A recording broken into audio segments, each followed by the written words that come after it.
Oh man, You right if I told up?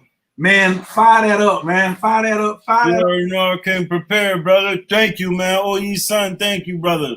No, listen. I don't even know. I've been doing interviews like as long as like Blue and Red Pill been doing interviews. We all started at the same time, right? And I done interviewed some heavy hitters, but I'm a new Cambatta fan because I'm an old head. So, you know, as far as hip hop, I'm with KRS. I've interviewed KRS several times. And so normally I'm from the press play, hold it, got to rewind that verse. I got to rewind that bar. Whereas now people like let something play. Yeah. They make a whole decision, just ran it one time. But me, I'm loyal. To me, hip hop's mean loyalty, right? So your people's okay. My man the other day was like, yo, you need to listen to Cambatta. I said, Cambatta? He said, yeah, he was rocking with Hank Rising's son. I said, I know Hank Rising's son. I said, me and Kilindi been on Hank's show. He was like, go watch the video. So I'm coming from Detroit watching the video, and I'm like, oh, he done hit the toe. And then I do that shit live in the music video. That's the first time that's been done live in a video like that. So this is my problem, and we're going to fix it today. I want to apologize for all the people who've been interviewing you who ain't messing with the toad, the DMT, the mushrooms, and they scared. I ain't scared. Let me just be really clear. We're not doing that today. So now you got a hip-hop head who's also a psychonaut because you are a psychonaut. Yeah. You are a psychonaut. You official tissue, right? Oh, yeah, man. So we want to just apologize from the psychonaut hip-hop community to the halfway hip-hop community because without psychonauts, there wouldn't be no hip-hop community. But there would be no art community. There'll be no Van Gogh. There'll be no billionaires. Nope. There'll be no iPhone. There'll be no video games. So we can stop the video right here. We can stop the whole interview. We done said what we had to say, but we're gonna keep going. Look, Jokers is talking about I'm gonna hit you up for the mushrooms. I ain't scared. Okay. So don't be scared. We're gonna see what's going on by the end. So my name is O.E. Son, Team Taurus, Atlanta, Georgia. This is my man. I just met him, but I'm a fan. I'm gonna let him know I'm a fan before it's over. Cambatta, please introduce yourself, including your zodiac sign and what city and state you represent. Yeah. First, peace, honor, respect, thanks, gratitude to O.E. Son for having me on the channel today. Thank you for everybody tuning in live. Thank you for everybody on this plane and everybody on the next plane or the plane before it. I go by the name of Cambatta. I'm a metaphysicist. I'm a rapper, lyricist, MC, songwriter, and definitely a psychonaut.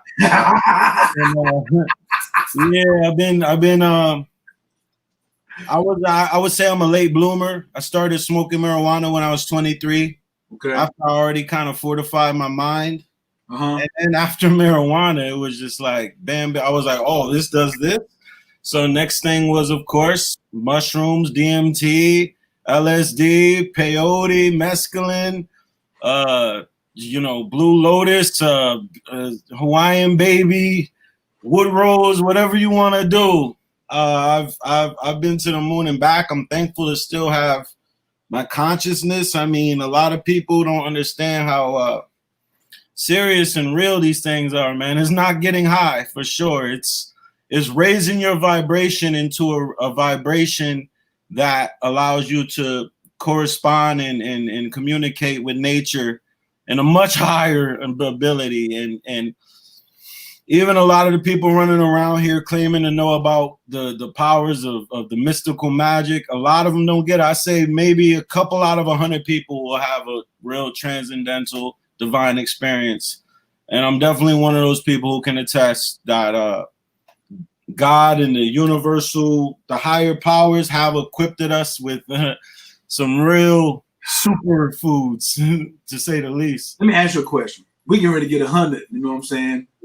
Why is it that so many hip hop artists who do dabble with the entheogens don't want to put it in their music. They're going to that place where you're going. Mm-hmm. They're getting it, but they're not telling you where they got their new kicks. Where you come back, like in LSD and DMT, which I'm going to mention a lot. I'm going to mention those two songs a lot today. In LSD and DMT, it's like you went there, got it, came back, but you were holding it, pointing to where you came from. Mm-hmm. Please talk to me about why you think some artists are not mentioning the source, and then why do you make it a point that you remind us that I'm a psychonaut? Yeah, so first of all, I guess in mainstream media and just the contemporary times, the paradigm, the social paradigm on a surface level is not prepared for psychedelics. They never were, and they probably never will be, and they probably never shouldn't be.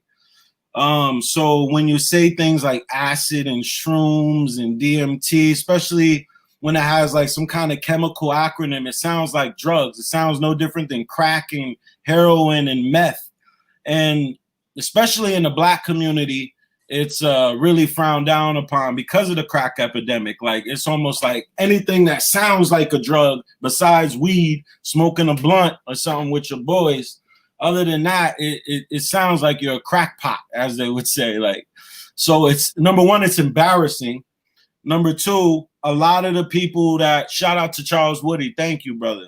A lot of the people that interact with psilocybin or LSD, they don't get the full experience. So they might get traumatized, or they might get a surface level, you know, shits and giggles type of experience. So either you're having a really, really bad trip that, you know, you might have ended up in the streets naked and, you know, you couldn't face your demons, so you were running from them, or you didn't get it. You just saw some dancing elephants in the corner of the room or something, and the ancestors didn't speak to you. And then there's those that the ancestors do speak to, and they do have the predisposed language or linguistic set to translate what the ancestors are giving them, and they're stingy with it. They don't want to tell you, you know, they're covering up their tracks. They know where to find the gold. They know where the X is on the map, but they're hiding the map and they're covering their tracks because they don't want other artists to understand what's going on. Peace, Didi. Thank you. Peace, Latifah. They don't want people to know where they got their artifacts, you know, so they keep it on the hush. So there's a couple characters out there, but I say a lot of people, they do it to say they do it, and that's it. It is not. This shit is not for the faint of hearts. We talking about Mike Tyson. We talking about Titans on Earth physically. This will turn you to a baby. These psychedelics, I don't care how hard the gangsters is, how many guns you got, how many bodies you got. This is more, if you have a true profound experience on psychedelics, it's more, I would say, impactful than an alien visitation. It's more impactful than, it's just as impactful as getting, you know, sexually molested or raped, in a sense, because there's no words, there's no movie, there's nothing that can prepare you for what's behind that veil. And it doesn't matter how many times you do it. I've been experimenting with psychedelics since 2011, right before 2012. And every time I go, I'm shaking in fear. I'm nervous. I'm pacing. Every time I've tripped at least hundreds of times. I've done DMT. I've been there. And just recently, I just had my 33rd transition, or rotation. Tap around the sun, I call it. Yeah, yes. On the day I released LSD, and so the weekend, the days prior to that, I did a heroic dose of mushrooms. I started off on Friday. I did LSD, which is a chemical compound, so I don't really suggest that to people.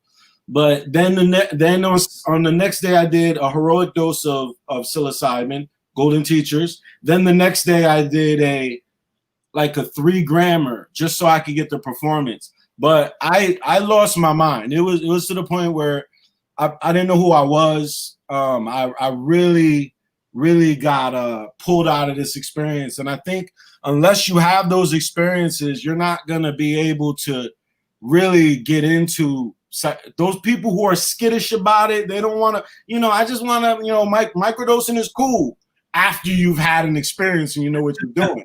But other than that, man, like when them ancestors show themselves to you in the Men in Black movie, when they got that forgetting thing, those ancestors only let you come back with certain things. Sometimes you get some demons that'll alley-oop you some ideas, but they want their payback. So a lot of these artists, they are think that they're super great and they're super geniuses. They're getting that. They're getting those downloads and they're making a decision to make money off of it. And then them demons come back and claim it. So a lot of them can't talk about it. A lot of them can't because they know it's going to shatter their look. Like if we knew that Steve Jobs was just blasting off LSD and DMT and just, getting the elves to alley-oop him messages, he wouldn't seem like he was so godly. Right. But I know it's not me. I know I'm a conduit of God. I'm a tool. So, there's a lot of answers to why rappers don't talk about this, why artists don't talk about it at all. But mostly it's because of the stigma behind drugs. They don't want to lose their, sponsorships. Dude, I don't give a damn, dude. I will literally go into the room and bring some shrooms on and put that joint in my shirt, wear it in my bustier. All facts. Do you recognize this brother right here? It's Kilindi, right? Wait a minute. So you just telling me you are traveling the world, rapping, rubbing shoulders with the big boys. And as soon as you saw this picture, you knew who it was immediately. His name is not even on there. And you was like, that's Baba Kilindi. Yes, of course, man. Like, I remember he was the first dude I seen that said that he did a 30-gram mushroom dose. And I'm like, whoa. 30 grams? I can't eat 30 grams of any food, period. But to do that, I had to dig deeper and figure out who this man was. He was so unapologetic. He was so straightforward. He knew. And there's so many people in this conscious realm that'll tell you things like you don't need plants, you don't need fungus, you don't need shrooms, you don't need DMT to experience a divine revelation. And this is true. This is very true. However, human beings, we need water when we're thirsty, right? Talk about it. We need fruit. We need fruit for sustenance. We need vegetables and fruits, and we need earth and, for sustenance. We need air to breathe. When you're looking so we have the physical, we have the mental that's already being sustained. What about the spiritual aspect? What on this planet is going to feed your spirit? What on this planet can you combine with? Because it's about losing yourself. Just like a man has to surrender to the woman, and a woman in a sense have to submit to the man, we have to submit to Mother Earth and allow her power to guide us. And combining with this stuff is that's what we're here to do, to discover. And he was the first man that looked like this, a black man that I really seen that was talking about it. Because prior to that, it was Terrence. It was a lot of white dudes, a lot of the guys like Terrence McKenna, who I love. I got a lot of love for Terrence McKenna. But when I saw him, I was like, yes, we got somebody. Because the other, like Phil Valentine and Bobby Hemmett, as amazing as they are, they didn't really go into the psychoactives. They kind of glanced on it. He went into it. Right. Yes, peace to the God, man. And I'm not even gonna say R.I.P. or because he knows and we know that what's going on here. He just flipped the page. He's good. He's better than we are right now. So he's actually praying for us. He's like, yo, bro, god damn. Y'all niggas got some shit. So damn, man. Wow. Okay, so man, okay, I knew this was gonna happen. I knew we was gonna get the flow. And so I got introduced to Baba Kilindi through the martial arts, but I was in North Carolina studying, but his technique had made it to North Carolina to my teacher. And so I met the technique before I met the teacher. And then it took me like 10 years to meet the teacher, but I still wasn't messing with no shrooms. I had just quit smoking weed, and then I'm just into this style of martial arts that he has to go along with the other things that I was studying. And then when I met him 10 years later, it was on the telephone. I'm just talking to him about martial arts, and he's just sitting there listening. And I ain't say nothing about shrooms. And then maybe 2 years later, so now we're at 12 years. I'm 48 years old, which was 2018, go in on 5 grams of mushrooms. Soon as I get back, my man is like, yo, we gotta grow. He said, because it's gonna get expensive, because you gotta get to high dose like Kilindi. And I was like, where do I know that name? And so I find Kilindi again, and come to find out he got a grow video on how to grow your own. And he was like $40. I was like, $40? And I'm a historian, so my degree is in professional history. Wow. I did a video. I learned to grow my own mushrooms. I still ain't never met him yet. Then I go to Detroit and meet him firsthand, and my life just take off like this. So the next 1 year later, he has the toad with Dr. Jerry, who gave it to Mike Tyson at his crib in the basement. And so I go, and he's like, what's up, you going in with the toad? So I was like, all right, I'm going. Now, trust me, the toad was way more terrifying than the mushrooms. But I also will say, when the toad finished with you, it laid down like a baby, way like just a gentle baby, and it lets you, like, you'll be awake. Whereas the mushrooms, when the mushrooms lay you down, you kind of like drift off into dreamland. But the toad is like so much more intense. And I had seen the Mike Tyson videos, and then I ended up rocking with Dr. Jerry that year and going into 147 ceremonies with him with the 5-MeO DMT. Now, I've only done DMT twice. 5-MeO twice, but I've held space for people in over 140 ceremonies, right? And this is not at the play dose either, like Kilindi would say. This is 100 milligrams of DMT. Most people, you get like 20 milligrams or 30 milligrams, but what Mike Tyson had, if you see Jerry or you see me, you getting the Mike Tyson dose, which is 100 milligrams. The knockout dose. The humble dose. You know what I'm saying? You like the Buster Douglas. Ba-boom-boom!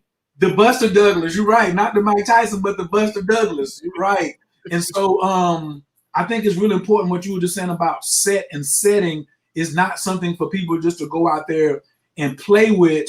And one of Baba Kilindi's things was the reason we're doing this conference is because we have a psychedelic conference, which will be the 4th psychedelic conference in Detroit.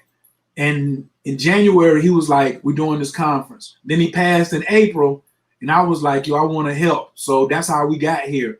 But you see the title, Entheogens in an Urban Environment, a journey to the mysteries. So every song that I've heard, you represent both of those. First off, you urban. I turn to urban in the dictionary, there go Cambatta, relaxing.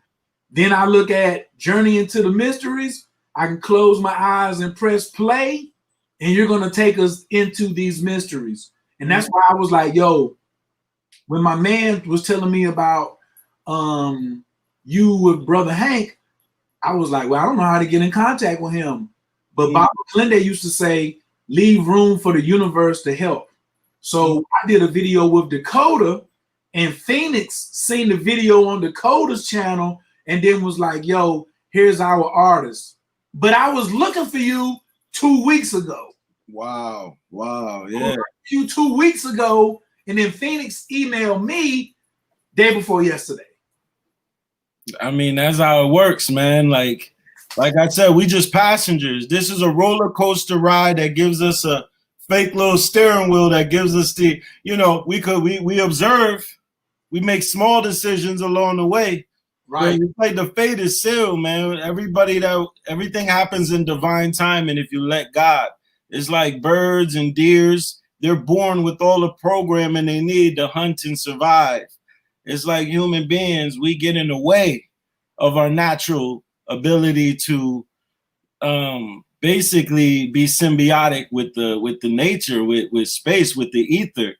And I think that when it comes to how important this is in entheogens in urban environments, I mean, where our people dominate, our people are mostly in urban environments. We don't have a lot of people that have, large plots of land with shroom patches and, or they're on a beach and the beach. We got some, but a lot of us that need the medicine the most are the ones in the urban. And I would say that I'm somebody who entered the experience almost violently. So I know what it's like to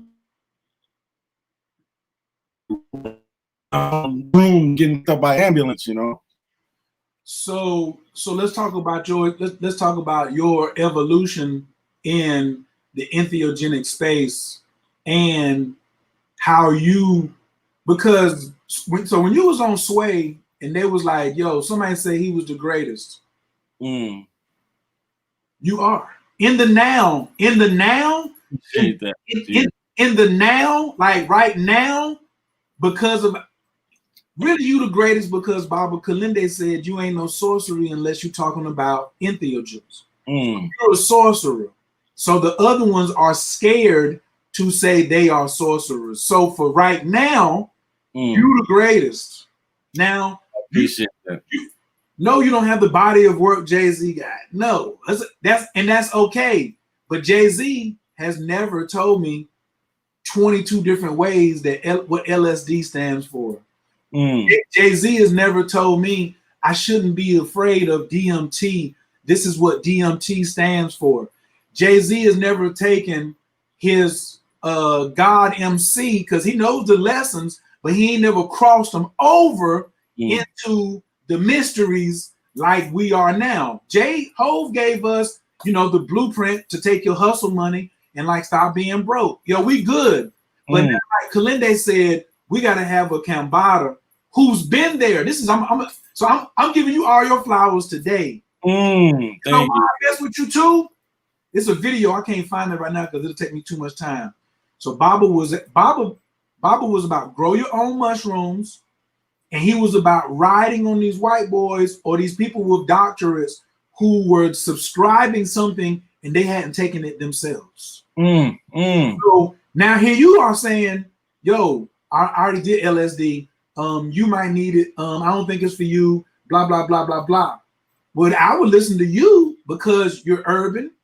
You know what it did to you. You know what not to do too with LSD. You know what not to do. You know what not to do. And then you can be like, well, that's not safe, but you're about to try. So that means you got wisdom. And that's what separates you. You know what I'm saying? And then you got the heart to follow the instructions that they gave you, whether it was the ancestors, whether it was the mushrooms, whether it was the DMT, whether it was the aliens. I call them the they. So for those who have not done mushrooms yet, when you come back, one thing that you'll be talking about the next morning, you just be sitting there, Cambatta, be like, so how'd it go last night? And then you'll say, they this and they that and they this and they that, and he won't ask you who they was because he know that you can't describe who they was, but it was they that was talking to you, and you should listen to what they told you too. When you get back here and don't do what they told you to do, they not like your mama or somebody where you can just be like, man, I ain't thinking about Cambatta. I don't really got to do what he told me to do. When they tell you do something from over there, you better do it. Yeah. Or try. At least try. You know what I'm saying? Because it could get faded faster than what you imagined. And that's what I feel it really called bad trips is when people come in without proper setting. And I think that's why it's important for us us older cats, urban hip hop, we have to get the word to the streets to be like, don't play with this. This can make your dreams come true, but you better not ever think about abusing it. This is not something that you can get away with. You know what I'm saying? No.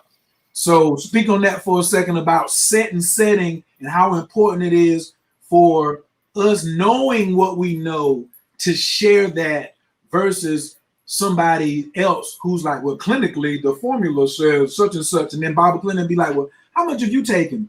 Well, you know, I've microdosed. Well, Mm. I've taken 40 grams, and by the way, he did do his 50-gram dose before he passed. Mm. So we're talking about a demigod. I just Yeah. want to let you know that. You know what I'm saying? And I'm gonna basically give you a small challenge, and maybe the next album I want to hear Kilindi name. I want to see how you weave that name. Oh, it's already started. The schemes have already appeared in my dreams. So What? you know, oh yeah. We're hearing old music. You know, I'm already like I'm itching to show people what I've been doing in new form. But first off, I gratitude, and I'm very gracious for you honoring me with that praise, man. That means the world to me. I've been working so hard since I was a young kid, man. You know, I saw the magic in hip hop, linguistically, mathematically, pattern wise. I didn't enter this for attention and fame or to get the most girls or get the shiniest chain. I got attracted to it because of drugs, because I was born in a drug infested environment, right? And I needed an escape. But something about my wiring, and I guess I was just blessed to have an extremely curious mind and ability to connect very obscure abstractions, just naturally. Maybe I think, definitely on the spectrum of autistic, schizophrenic realms, light, and I just can navigate it on this side of the plane, and I think that also gives credence to why my mind is so, I guess, sensitive to psychedelics as well. I would probably be somebody who's classified as I shouldn't take psychedelics. Like, you wouldn't give somebody who has, manic depressive or bipolar tendencies extreme psychedelics. But in my case, I kind of entered it violently. I didn't have much preparation. I didn't know about set and setting. I just knew about magic, and that's all I. That's all I was really looking for. I mean, since I went into rap, and this is to go back to your comment about me being great in what I do, is I took the intentional purpose in being somebody that has the best multisyllabic rhyme patterns. It was the science of rap that attracted me to it. So when I got into psychedelics, it was after getting into marijuana. And the reason why I got into marijuana was to stabilize focus, and because I was just having, throughout my life, I didn't realize that I had a problem focusing. So I developed my rap only writing once in a while whenever I could trick myself into sitting down. I never did homework, never studied, completely undisciplined, no sense of responsibility, very, very lazy. Still am. I would say that I'm not even a disciplined hard worker. I'm somebody that's extremely passionate, and I'm willing to die to become great. So that really just falls in line with my lifestyle and my personal routine and religion and personal life philosophy, which includes psychedelics. And to get into what you're saying about set and setting, I guess my wisdom is valuable because of my history with psychedelics. My first and second trip were both heroic, but walking around a neighborhood. It's like, do 5 grams of like the most potent mushrooms, because not all mushrooms are created alike. Right, do 5 grams of some light. That's why 5 grams is the rule of thumb, because really you're trying to find a balance where there's enough active psilocybin, and 5 grams is a safe zone. Really, you only need probably a gram or two of really potent psilocybin to get you there, but you do 5 because this shroom might have more than this shroom. So you got to do enough to get enough, because you're trying to get your body, like the fungus has a parasitical relationship with your body because it breathes oxygen. So it doesn't have this beautiful body and instrument that we use to express and communicate, but they're conscious, they're alive, and they breathe oxygen. And they make themselves available to us, not just to give us knowledge, but they're also using our body as a vessel. They want this life. They want this oxygen. So when you're taking them in, you got to realize that, number one. So right off rip, I always do mantras. I bless them. I ask them. I beg them. I pray to them. I cry with them. Whatever I got to do to make sure that everything's comfortable, phone off. You know, I got to have 12 hours of space at least, because I've done it in the streets and ended up lost, like around the corner, walking in the houses that wasn't mine. I ended up in the hospital, pulling IVs out my arm like the Incredible Hulk. I lifted up. That's how strong you get on psilocybin. I've lost my mind. I've absolutely, passed out. Every bad experience you could have, and I've had every good experience you could have. So it's like I've done it, and it continues to be profound every single time. And it's like, I guess the allure to go in there, because a lot of times I go and I'm asking for mercy. I get there and I'm like, oh, I asked for the secret keys, and I didn't realize how much download it was. Every time it's like, okay, like God makes you know. It's like a big brother or something, like almost punches you in the chest to check you. And every time it's me getting stronger and stronger and more aware in that setting to come back with as much as possible. But I realize that if I'm gonna come back with these gifts and these extrapolations that I pull down and I download and that I receive, then I have to do it in a divine, righteous way. That's why the gospel is only sung in praise of God. That's why in a lot of the Islamic, I guess mosques, instead of singing, it's always prayer. They don't just sing, to talk about a thong song. They sing, and it's always giving praise to God. And I guess I've always made sure my music was cloaked in God, so that way I'm not receiving these beautiful gifts in vain. Essentially, like a lot of these rappers don't really want to be associated with sounding too gospel-y or preachy. Or I just found a really cool way to counterbalance it and make it sound like bars, still punching its knowledge. It makes you think it's balanced. So I don't rap to sound good or bad. Like, I wouldn't consider myself good or evil. I'm a very neutral being, and I accept both. I accept that I have way more flaws than I have, gifts, but I put that in my music. But yeah, I would say I'm kind of bouncing all over the place, but set and setting is extremely, it's the most important thing.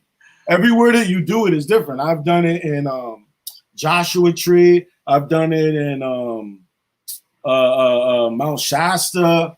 It was extremely, I did it in, I did 5 grams of penis envies while I was on LSD, which was not, I mean, that's brutal, right? Ooh. While I was on LSD, I did 5 grams. How many tabs of LSD? It was, I don't know, because it was a tab, but it was extremely powerful. And I was in, where was Katrina? Louisiana, New Orleans. Yeah. We were on Bourbon Street. No. We were at the house. We were back at the house at like 1 a.m. I just knew after everyone fall asleep, I got in the form. I was like, boom, everybody sleep now. I was like, all right, I'm out here. I'm in Louisiana. What is the name of the place? I'm sorry. It's Mardi Gras. What's the place that happens in though? Bourbon Street, New Orleans. New Orleans. Okay, New Orleans, yes. So I'm in New Orleans, literally all my boys are there. We have an Airbnb. It's 2014, April 4th. It was a Saturday, and it was like the brightest blood moon ever. And I have 5 grams of penis envies. And I was already on LSD, and I just did my ritual, you know what I mean? Which includes, you got to go to the toilet, you got to do all of this stuff. I went to the backyard, and I went into mode. And all of a sudden, I transformed, and it was, I ended up passing out. I had a seizure. It was. I saw myself die. I got downloads, but I would say like I wouldn't suggest anybody to do that. You know what I mean? Like it was very scary for everyone around me. You know, you don't want to put your people through that. Like people were scared. Like I'm like, can you please come outside, look at the moon? And they're like, yo, Cam, you all right? And I'm like, yeah. I'm like, who's Cam? I'm like, yeah, I'm just I'm out of there, but I'm on another level, like completely psychic, completely telepathic, you know, mathematically precise. I mean, every step I can take in reverse, complete stamina, complete clarity, like almost a super biological weapon when you're in that mode. But I would say, yeah, like I get excited. Like you probably see my face just changed, everything changed. Because when you think about those trips, it comes right back. It comes right back. And when I'm on it, oh my God, instantly, you lose weight, you become like muscular, vascular. Boy, this is after the trip though. You know what I mean? I'm like, oh. When is your birthday? When is your birthday? I'm in Cancer. July 21st. I was 7:15 a.m. New Haven, Connecticut. So 87, right? 1987, yeah. So I just had my 33rd transition in the year 2020. Come on. Year of COVID, year of Kobe. Come on, man. Come on, man. Just connections, dude. It gets scary. You start seeing all the synchronicities. When you start connecting synchronicities, the only questions are either I'm about to die or I'm about to find a bag of money somewhere. Or you about go ahead and hit that right there. I got so much. Ooh, so this is my particular thing. I want my audience and your audience to take away from what the brother just told you. Numero uno is his experience is his experience. Even if you were to try the same combination in New Orleans with your boys, the same thing might not happen to you. That's his experience. But number two is what you listening to is the C word, courage. See, the C in Cambatta stand for courage. You can't be a psychonaut without courage. He's the courageous Cancer. You see what I'm saying? He the courageous Cancer who's the psychonaut. He gets all into his feelings. He's in his feelings because he's a Cancer, right? And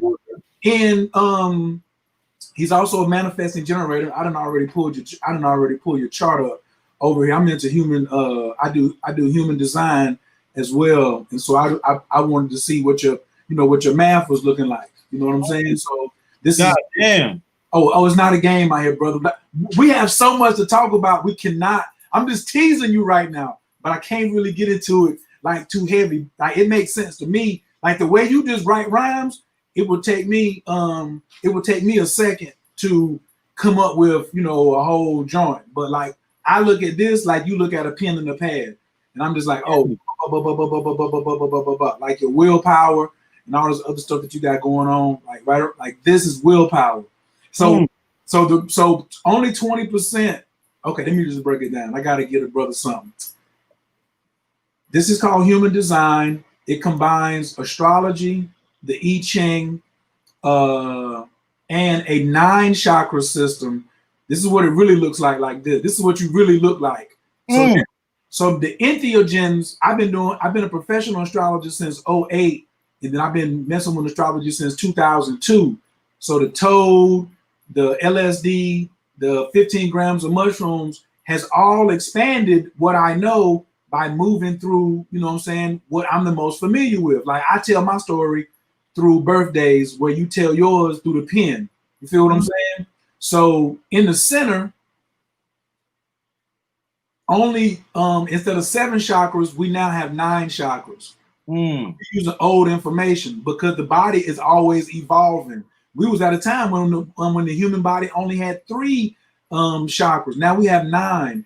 But the ego is this red box right here, the heart. And only 20% of human beings have a defined ego.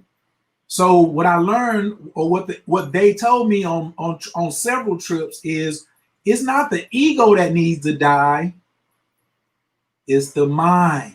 The mind blames the ego, but when you come back, you're looking for your old mind, which is normally, excuse my French, on some fuck shit. Your ego's never on some fuck shit, Cambatta, but your mind will put things up there that you have no business thinking about whatsoever. My man Jim Rohn said, don't sign up for that class. What if I don't wear a mask? What if I don't? What if I get diarrhea? What if the plane turns sideways in the air and runs into a building? That's a person who has really lost their mind. But you must lose your mind in order to regain your center, the sacral and sacred. You gotta you gotta really know where you're going and move from the gut, because we have more nerve endings in our abdominal than we do in our mind. But the mind is so tricky, it blames everything on the ego. But if only 20% of the people in the world have egos, that means only 20% of psychonauts have egos. So if I don't have a defined ego, I can't have an ego death, which is what the mind is playing tricks on you. Now, the reason, and how it was also explained was 5 grams is like, so we're gonna do it right here with Cambatta. So you from New Haven, right? So I come to you when I say, Cam, I'm gonna get my paycheck tomorrow on Friday. We're gonna go to Miami. You drive and I'll put the gas in the whip. You cool with that? All right. So tomorrow I meet you at the gas station. Now you got the stuff in the back, and I go put the gas in, and you see me put $5 worth of gas in the car. And you have in Connecticut, and we're supposed to be going to Miami. Yeah. What are you gonna tell me? That you're not balancing out the agreement here. You're not No.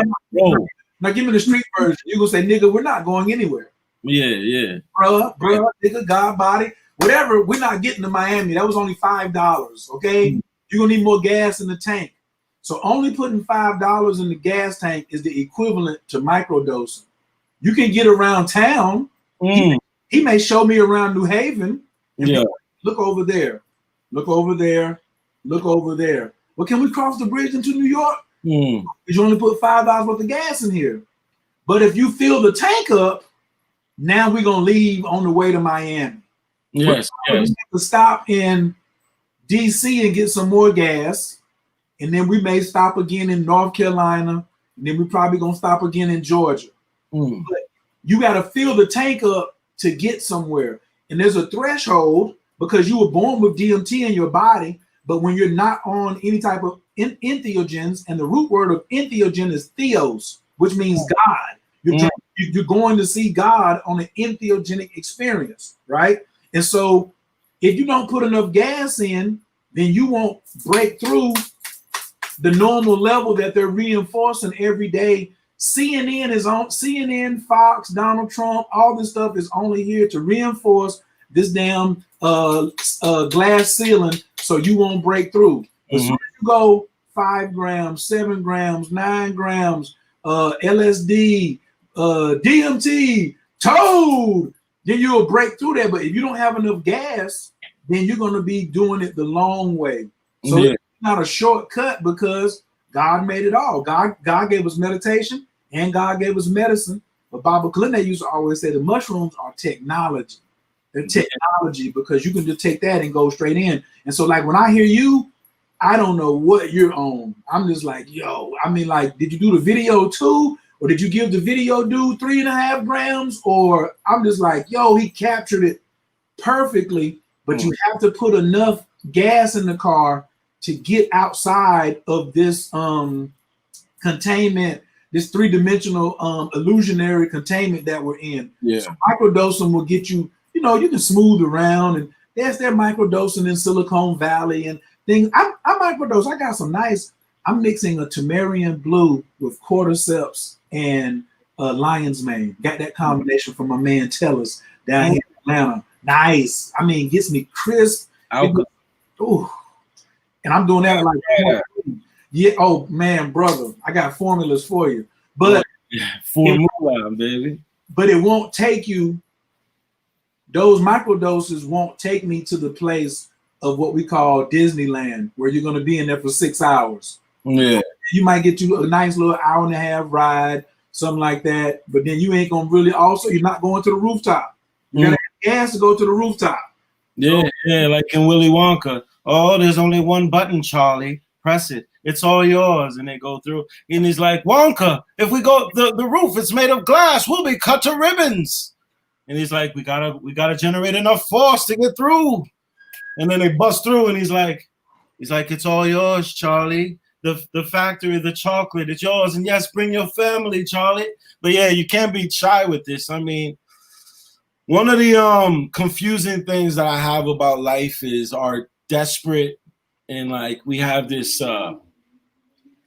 we have a constant urge to refuel ourselves. It's like a second doesn't go by that we don't need oxygen. So we're constantly need to ingest oxygen. Second comes water. You know, you can only last, 3 or 4 days without water. And then you have physical sustenance, you know, fruits, vegetables, you know, whatever you eat.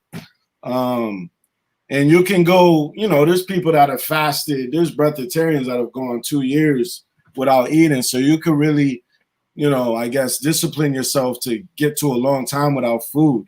But my problem with all of that is, number one, I mean, we can argue that oxygen or whatever we call what we breathe in may be the most powerful psychedelic there's ever been. Wow. Because it's like we have to constantly breathe in this oxygen, and that's what is, I guess, formulating the visual experience we're having here in this three-dimensional reality. And then when you go to sleep and your breathing changes is when you experience your dream realm, which is not as tangible as this, but you're also not having as much oxygen. And that oxygen also correlates and corresponds to the mushroom, because the mushroom, again, it breathes oxygen.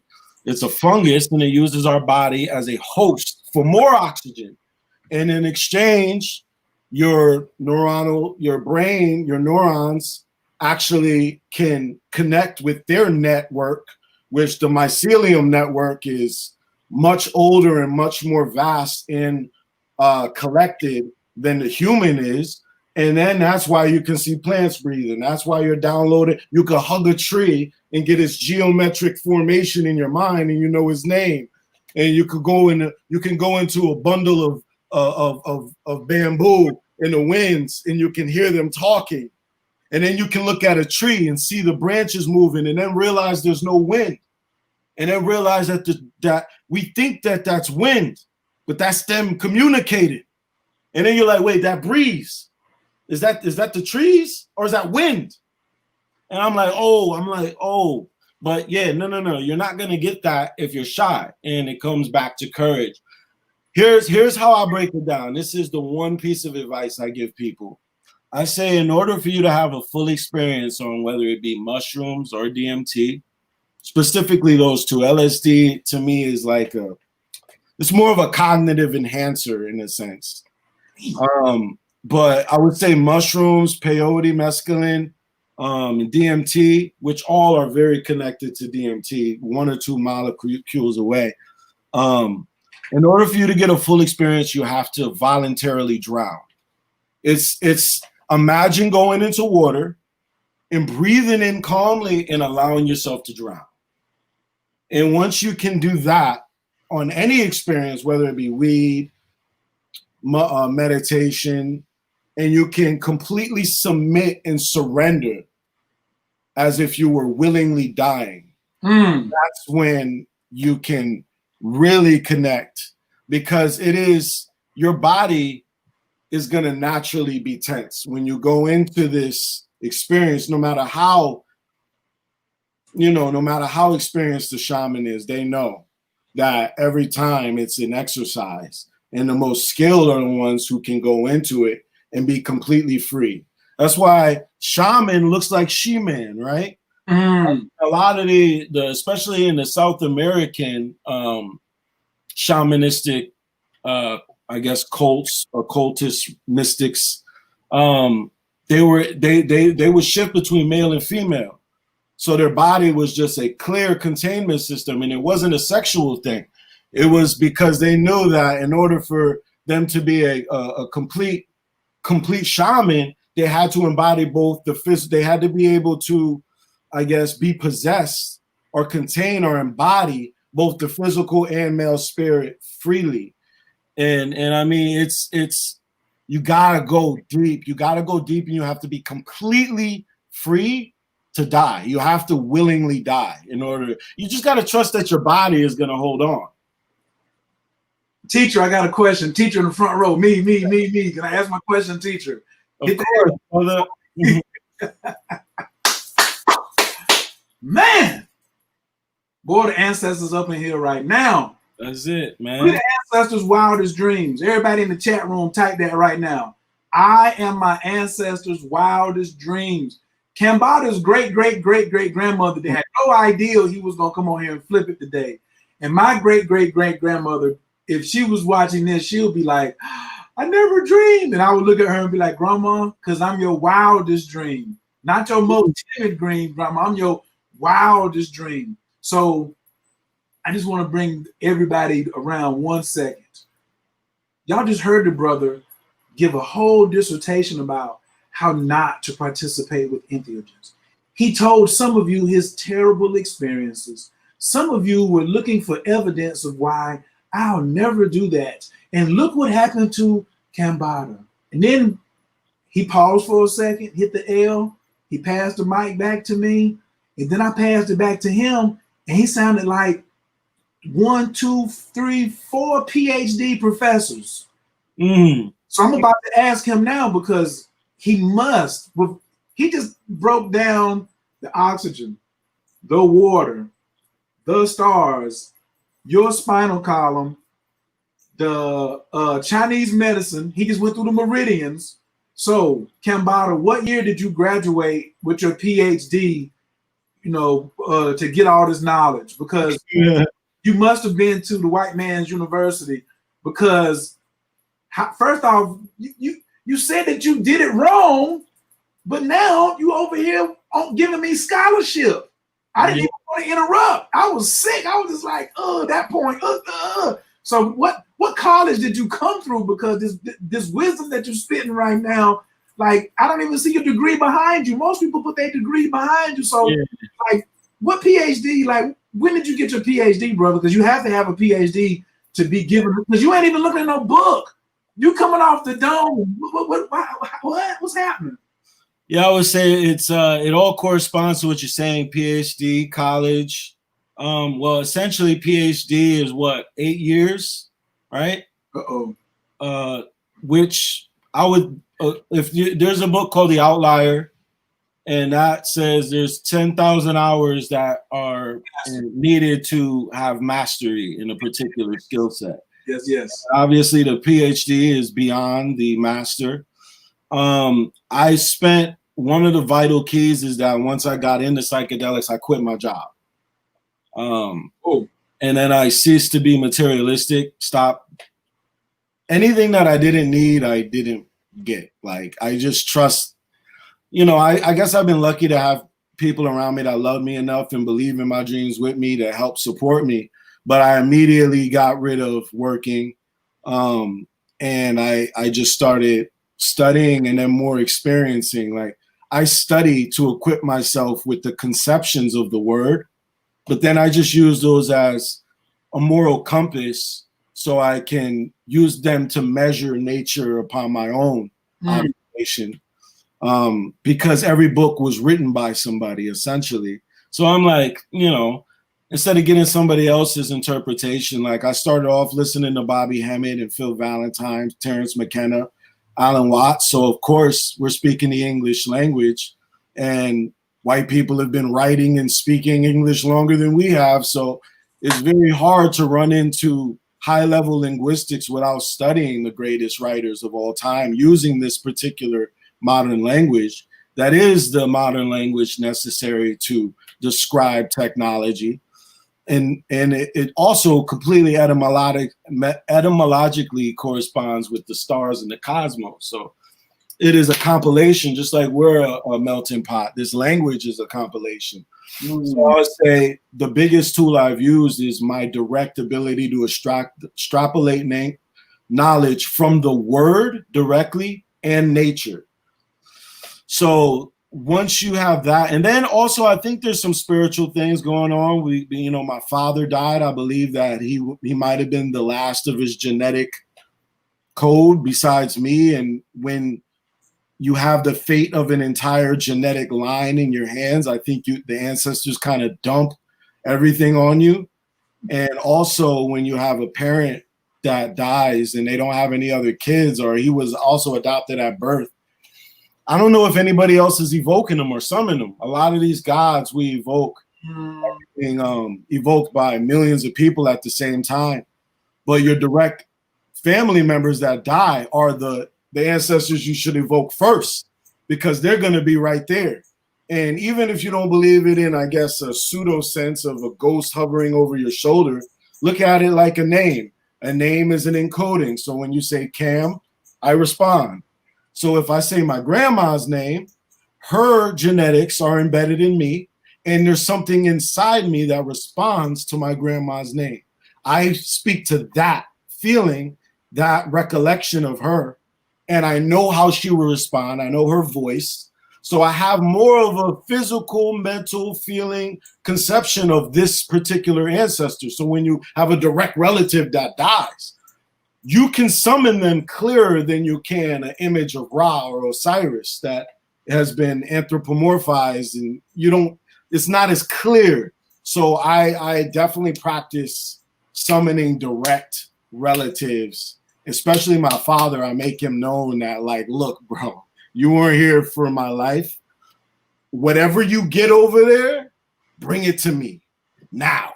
You know what I mean? I'm very, very direct with my requests. I'm confident that I can convey and translate the divine word accurately and as balanced as possible, free of ego and my own, I drape it in ego, I package it in shit. But what's happening when you listen to my bars is it's creating a new wrinkle, it's creating a new fold. You can see a new color, you can smell a new scent. I'm gonna just go ahead and just put it to you like this. So this is the schedule for the psychedelic conference, and I just decided I need you to teach a class. So what day you want to teach your class? You want to teach on Friday or Saturday? What you want me to put you?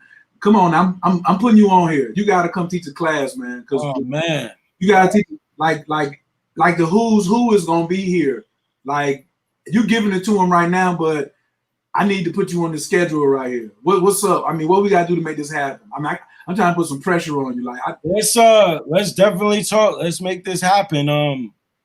Right after this, I'll I have my business partner. He handles all that stuff, and we'll make that happen, man. As long as you're okay with me getting on there, and I can relate psychedelics to linguistics and hip hop directly, or talk about how to utilize psychedelics in an artistic form, how to back water from the beach. As long as you don't make it urban and make it mysterious, you can sit there and have a listening party. You can just play your songs and then pick them apart.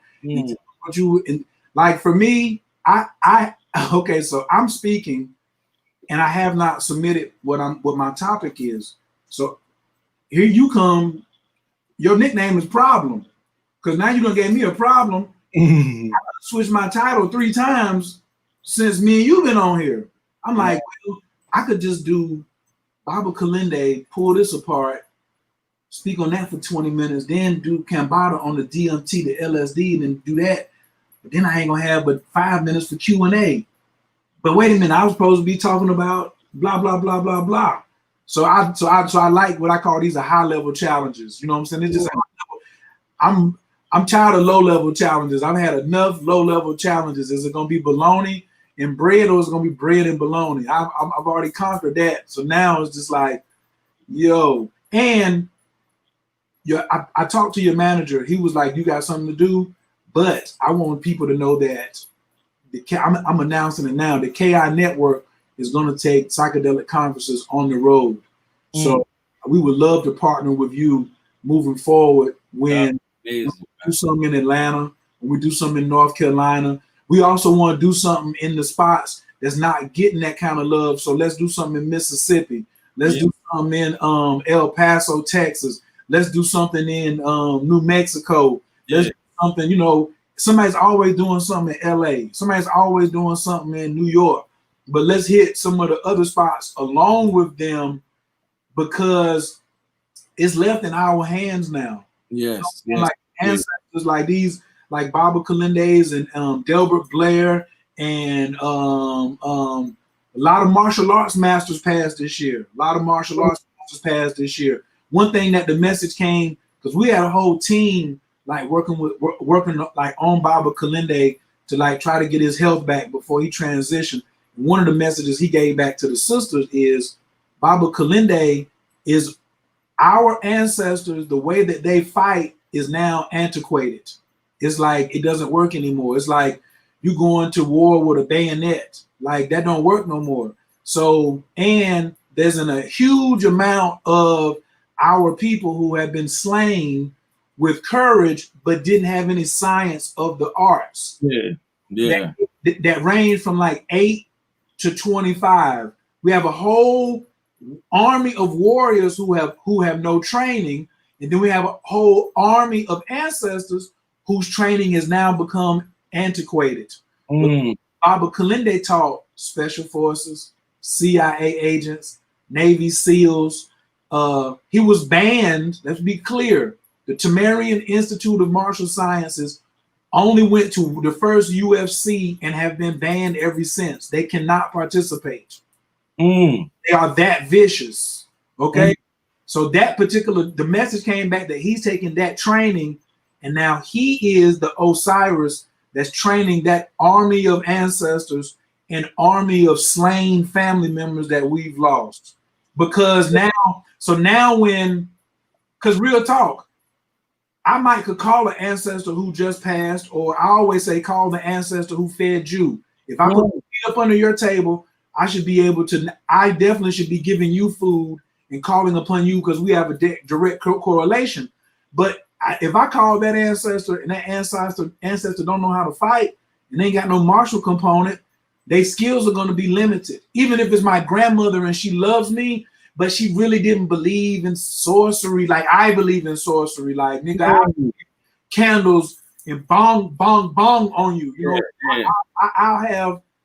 I have a squad. I have like 3 hitters. Sometimes I want to keep my hands clean, and I'll be like, yo, shorty, yeah.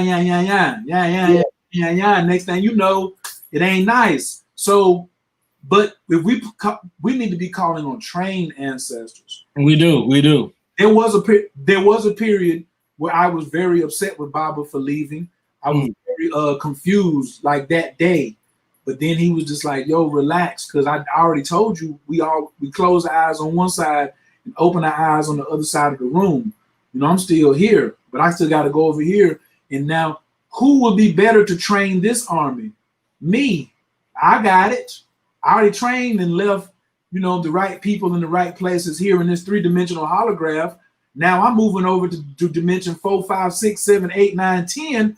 Because if you think a spiritual war is not already in place or a larger one is coming, you should just log off of this right now. Do not ever be in Cambatta ever again. Like, we're not emphasizing this to you for likes. We're emphasizing this to you because we are your CNN. We are your Fox News. We are your God News. The spiritual war that's already out there, regular human beings who shunning psychonauts, who don't want to listen to Cambatta. Oh, you ain't good as Eminem. Bro, you'll eat M. Because M is only going to talk about drug use for escapism, where you're talking about entheogenic use as an urban to heal yourself, your community, and then that turns into you healing your entire ancestral line. That's really what's at stake here, folks. It ain't just us up in here just kicking it. You know what I'm saying? Like, smoke you a little something, get you some nice headphones too. Don't listen to Cambatta and no raggedy headphones, bro. Like these like 230. You know what I'm saying? Get you some Bose. And in there, Don't even listen to it on the computer. Don't listen to it on your phone. Don't hold it up. Get some quality contact. Get some contact. That's why it's, you get your ears pierced where you're peering, you're literally seeing through your ears. But you said CNN, but we're CNN, And I would just say, when it comes to what you were talking about, I always used a certain philosophy. I forget who I heard it from. Maybe it was one of those self-help books like Neville Goddard.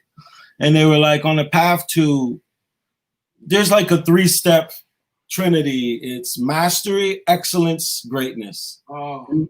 On this path, one of the easiest tools you can use is, if you're trying to become great, imagine somebody that's great at that. Then imagine them doing it. Then imagine that you're them, and then do that. And I remember when I was a kid, I would emulate, N1 mixtapes and do their crossovers. Or I'm sure you remember being a kid and emulating Michael Jackson, or watching a Bruce Lee flick and emulating his moves. And essentially what you're doing is you're doing willing possession. You take the image of a certain entity, their movements, their sounds, their visuals, and you literally become them. You don't see yourself objectively, or you see out of your eyes. You don't even, so literally, other than your hands and whatever's in front of you, the avatar to which you use can be impressed psychologically. The only people that can doubt it are whoever you're around. And, that's when, surrounding yourself with disciples and, teachers that have a similar belief to you, so they don't disturb your morphogenetic field, essentially. But when you're talking about conjuring the right entities and the right ancestors, you want to get the most robust. You want to get the most, accessible and the most helpful, and whatever your endeavor may be, whether it's selfishly, and that's when it comes down to that truth, because when you ask to talk to God, immediately you forget what you want to ask him, because everything that comes out of your mouth, you realize you know all the answers to, right? And then everything that you want from him that's in excess or in abundance, you realize you already have. So it gets real tricky when you're asking and wishing for more, because your spirit knows you have what you need to survive. A chair is a chair, a car is a car, essentially. So when you're asking for more, it has to come from an aspect of selflessness, love. However, the universe is going to respond to whatever. So you can get somebody like Hitler that's like, I want to, own Earth and kill everybody. And because of his belief, the universe only says yes. So if he doesn't see evil in it, and he sees it as, this is why I'm playing this video game. I'm in this video game as a human, good or bad, to dominate it. You have to have that same kind of, self-impressed delusion when it comes to you mastering oneself. So that goes into the possession factor as well. I call it passion. I say passion is the oxygen to the soul. Yeah. Like regular oxygen is what you need to have life. That's just to move, linearly.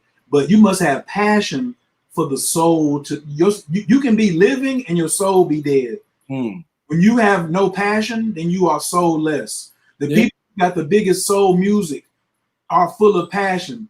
Listen, I need to take a poll real quick. In the chat room, how many of you all have never heard a Cambatta song? Press 0, and if you have, press 1. We're gonna take a poll real quick. Watch this, Ray. Watch this. Y'all look in the chat. Now, okay, if you've never heard a Cambatta song, press 0, and if you have, press 1. Okay? Did that. So for you all who press 0, your task today is to go listen to LSD and DMT and hold on. When God Used Guns and Michael Jackson. They gotta listen to Michael Jackson too, man. Mike L. Jackson. I ain't heard that one yet. I only drive. Listen, I've been rocking with you. hard earlier this morning, and then I had some repeats. I couldn't go forward. I'm not that. I told you what era I'm from. If it's hot, we got to go back. I got to listen to the old. Let me listen. I've listened to LSD 3 times today and DMT twice. So I can just imagine what's gonna happen when I get to my man. I got a joint called Nigger La Tesla where I'm like inventing new. Stop joking. No, you don't. No, you don't. Yeah, Nigger La Tesla. It's like I said. What I said. I'll invent an artificial brain so close to mine it's arguably the same. I'll invent a sound modulator that can stop it when it rains and a magnet that can shift how astronomy's arranged. I said the other day while getting high on the couch, I created a water filter that takes hydrogen out. The CIA surrounded every side of my house. They heard I got the hidden secrets to what life is about. I have another joint called Grand Number Theorem, which is probably one of the most mentally provocative songs ever written. I would say narcissistically as possible. And that one, I mean, I lines in there like when I think about what numbers are, my brain is numb, bizarre. One, solo, soul, Latin for sun and star. The sum of your birth numbers is what you are. My social security is a VIN number. My body is a running car. Boom, base organism. My dimension is the 4th edition, 444, I be portal shifting. I said, I measure time with the silence before the ticking. I'm the first before the second, before the minute. You don't get it when I fidget with these digits. I'm too cold with numbers, frigid, numbirth. You know, it's labor with the painkillers. I'm a prescripting. Listen, I said 6 is sex. I said 6 like insects limbs. It goes. I said scarred like a sensation. Sensations. You know, come on, man. Oh, This is direct correspondence from God. Like when I'm in that zone, it's like some. I mean, I know what I'm doing. You know. Yes. It's a functional schizophrenia, man. It really is. It's like it's a gift from God. It's like. You know, you have this, you know, it's like, it's safe to say a lot of these mathematical geniuses were probably somewhere on the spectrum. And I believe that I was born in a time where nobody around me really knew what to do with my genius or how to measure it. Probably an IQ test. But anytime they put me in school, I just was uninterested and I was drawn to rap, of course, like many young Black kids were. But if I grew up in a different situation, I was in coding or anything like that, it would be the equivalency of mastery on any spectrum to which I was put into, just because there's some kind of spiritual desperation that's making me have to do this. I can't even take full responsibility for what I say and do, because when I think about the memory of me creating it, it's almost direct download. So it seems like there's a grand purpose to what I'm doing. And it could be as simple as me creating a song that inspires a young kid to be greater than me and do something greater than me. And I may never become a multimillionaire or be, you know, on the Mount Rushmore rap, but I've already accepted that. And I do this just free of any guilt, any expectation. I don't like to say it, but I don't do this for the rags and the rich, for the fame and the glory, bro. I do this to I guess my payback is to be the one that gets to say the illest shit ever said. You know? There's a lot of rappers, like it's not just me. I was listening to Lupe today. I was listening to these battle rappers. There's a lot of people drawing from the heavens. It's just that I would say that when you're standing in a room, there's always somebody that's aware of everybody else standing in the room. And I'm always that guy. And at best, you can be the other one. You know? Which would be me. I'm the other guy noticing. And then so it's easy for me to see the other guy, because when you're noticing everybody in the room, that means your soul is lit. That's what lit really means. If your soul is not alive and aware, then you ain't lit. You can say whatever you want out of your mouth. You can bust all the guns that you want to talk about, but there's no gun busting rapper who want to see Cambatta at this time or next week. Okay, that's why I can see you ain't got a bunch of features because niggas is like, no, I'm good. Because now I got to go over here and just mess my whole pen game up. I'm telling you. I feel like there's a spiritual like plot against me in some certain senses. I've been 1 degree of separation from every rapper. I've been in every label. The greats have heard me. They're hearing me now. There's something going on. There's some clogging the system. And I've been blaming myself for years. Like, you know, is it my look? Is it because I don't fucking diddy bop and move around? Is it because I don't have 1,000 chains? Am I not fucking greedy enough? So I know what it is. Nah, bro, because you a light-skinned, young Kilindi style rapper. And Kilindi was kicking doors in, and they was just like, well, we cannot challenge him. That's really, we don't want to mention his name in a rap. So you got that kind of thing where like, they don't want to say your name in a rap. Because like you're a problem. You're a problem if you hear somebody come for you and they're talking about entheogens and they say your name disrespectfully, you understand that this whole hip hop thing is about the battle. It's based off the battles. And like right now, you just rapping like God told me to give y'all this right here. But if you was to look down and see a human to mention you, like and that's why they're not mentioning you. That's why they don't mention 3,000. You don't hear nobody putting 3,000 names. It's because you have to. It's just like boxing or MMA or fighting. If you are the champions or you're ranked in the top 10 and there's somebody that's not ranked that's knocking everybody out, don't even say his name. Don't acknowledge it because you don't have to fight that person. There's nothing your fame isn't riding on that person. You could lose all your fame to this Rocky Balboa. You know what I mean? So it's like, I'm aware of that. I don't go into this with a direct competitive mindset.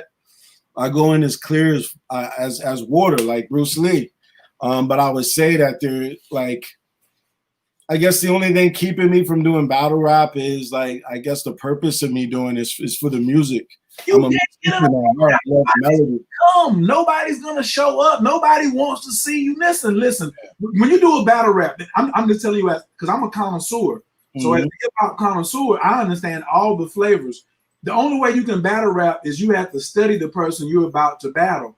After 3 songs, they're gonna get laryngitis or something. They're gonna do something and say, my throat's messed up, my mama died again, the police came to get me. They're gonna say everything but he's too much. They're gonna say everything but what I'm saying. He's the problem. I'm not getting ready to wake this damn Loch Ness monster up. The hell's wrong with y'all? I'm listening to Cambatta now. Nobody want to battle him. I would say keep on just continue doing the 2 things that even got you across my radar. Keep on exploring into the mysteries, keep representing the urban, keep listening to God and doing what they told you to say. Like and the level of I already said you was courageous. I already confident, but you also your humility level, because you just like me, is God first. You're not having this conversation like, oh yeah, I'm doing this without a pen. You're like, bruh, I got this from God. I'm just sharing it. Is this coming to me? I'm lucky enough to capture it. I'm crazy enough to say it out my mouth, and then I'm crazy enough to do this. There go more another C in Cambatta. You have to have some. You got to have some craziness in here. It's the people that aren't doing it that are the real holding you bonded into crazy. Don't you want to be free or know what free looks like? Look like he said the first thing he did was what most of y'all are like. Well, I'm watching this while I'm at work. He said I had to leave all my job. I cannot go and keep eating from master's table if I'm going to explore into the unknown, because he didn't have anybody that was like, well, here's the map of like what this is going to look like if you quit your job and just do entheogens and just rap. Here's a map, because there's already been thousands of artists that have done that. No, these people are scared. Snoop Dogg. When Snoop came on Mike Tyson, right after Tyson did the Toad, the next 10 interviews, Mike would just break in and be like, have you done the Toad? It was Exhibit. It was Day Day from Friday, Mike Epps. It was Snoop Dogg. It was some dude from MMA. And to me, as I was sitting there, like, well, you're sitting with the baddest man on the planet. He did it. It didn't kill him. So it can't kill you. But then I saw them crumble. I saw them vacillate. I saw them go limp and try to make fun. Oh, nah, Mike, I'm good. Now I'm gonna tell you this right here. This is part truth, part assumption, because I don't know Cambatta like that. But if I think of me and Cambatta's in the room, Mike Tyson walk in and say, I got some 5-MeO DMT toad. Do y'all want some? It's 2 people that's gonna say yes. One of them. Cambatta, you going to do some toad with Mike Tyson? Oh yeah, I mean, and he paid him. I might be the one to offer him the toad. You know, hey, I'll match you, dude. I'll match you. We're gonna be here for a while though. But I will match you. I got some. You got some. Oh yeah, you got some. I certainly do. I can put my hands on it. If I ain't got it, I can put my hands on it. That's what we are too. We are resourceful people. I did the toad. I did the toad in my Yahweh. The internet. I have a video for Yahweh with Brother Hank is in it. And I did the toad on that. I mean, like 3 gigantic hits. Like that was a real response on that. I did the hape first to clear the temple, and then I went in. So I heard you was coming to Atlanta soon. If I have some, we got to link up because I want you to take the dose Mike Tyson took. So Hank doesn't give the dose that Mike took. You know what I'm saying? I want you to take the dose that Mike took. Yeah, yes. I want you to take that dose. You know what I'm saying? And then maybe you can turn me on to the hape because I ain't never tried the hape. Yeah, it's just some I guess some tobacco that, well, I know it's tobacco that you actually snort and it clears out your tear ducts. It drips you out. It's I guess an emergency detoxification for your blood. It vasculates you, gets you going. So that way, it's a great precursor for the DMT. So it coagulates with your blood system it enters your blood system faster, and also has some MEO inhibitors in it, I believe, some alkaloids that elongate the experience, because anytime you have endogenous DMT enter the body destroys it within 20 minutes. And also it's important to say that the toad DMT, the 5-MeO DMT, is very different than the DMT NN,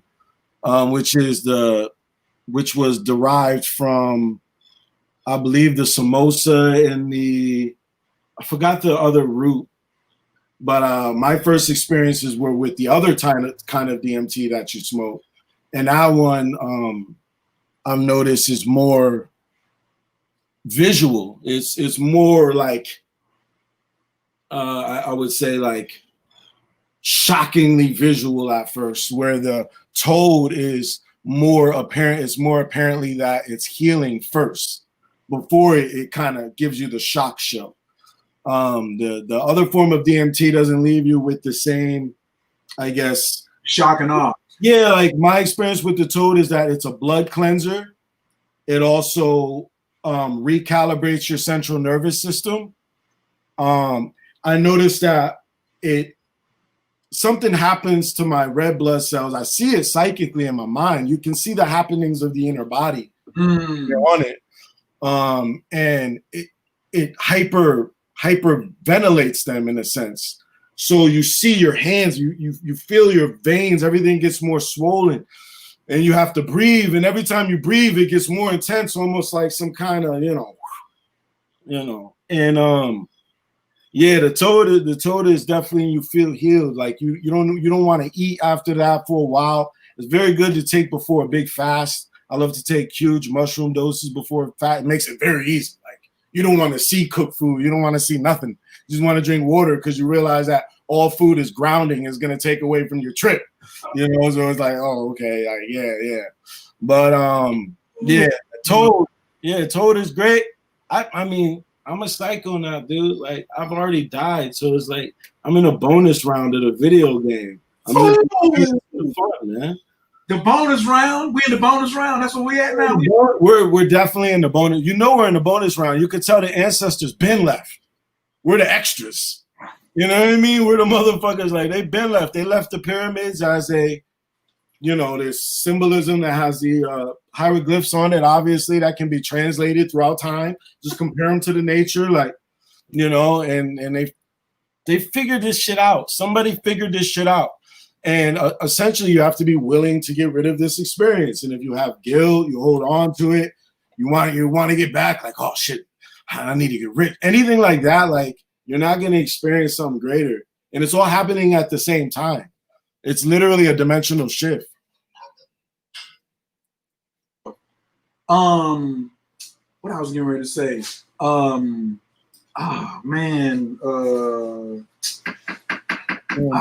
Space. Oh man, it's somebody asked. I got to catch up with the chat. So I'm in Atlanta, Georgia.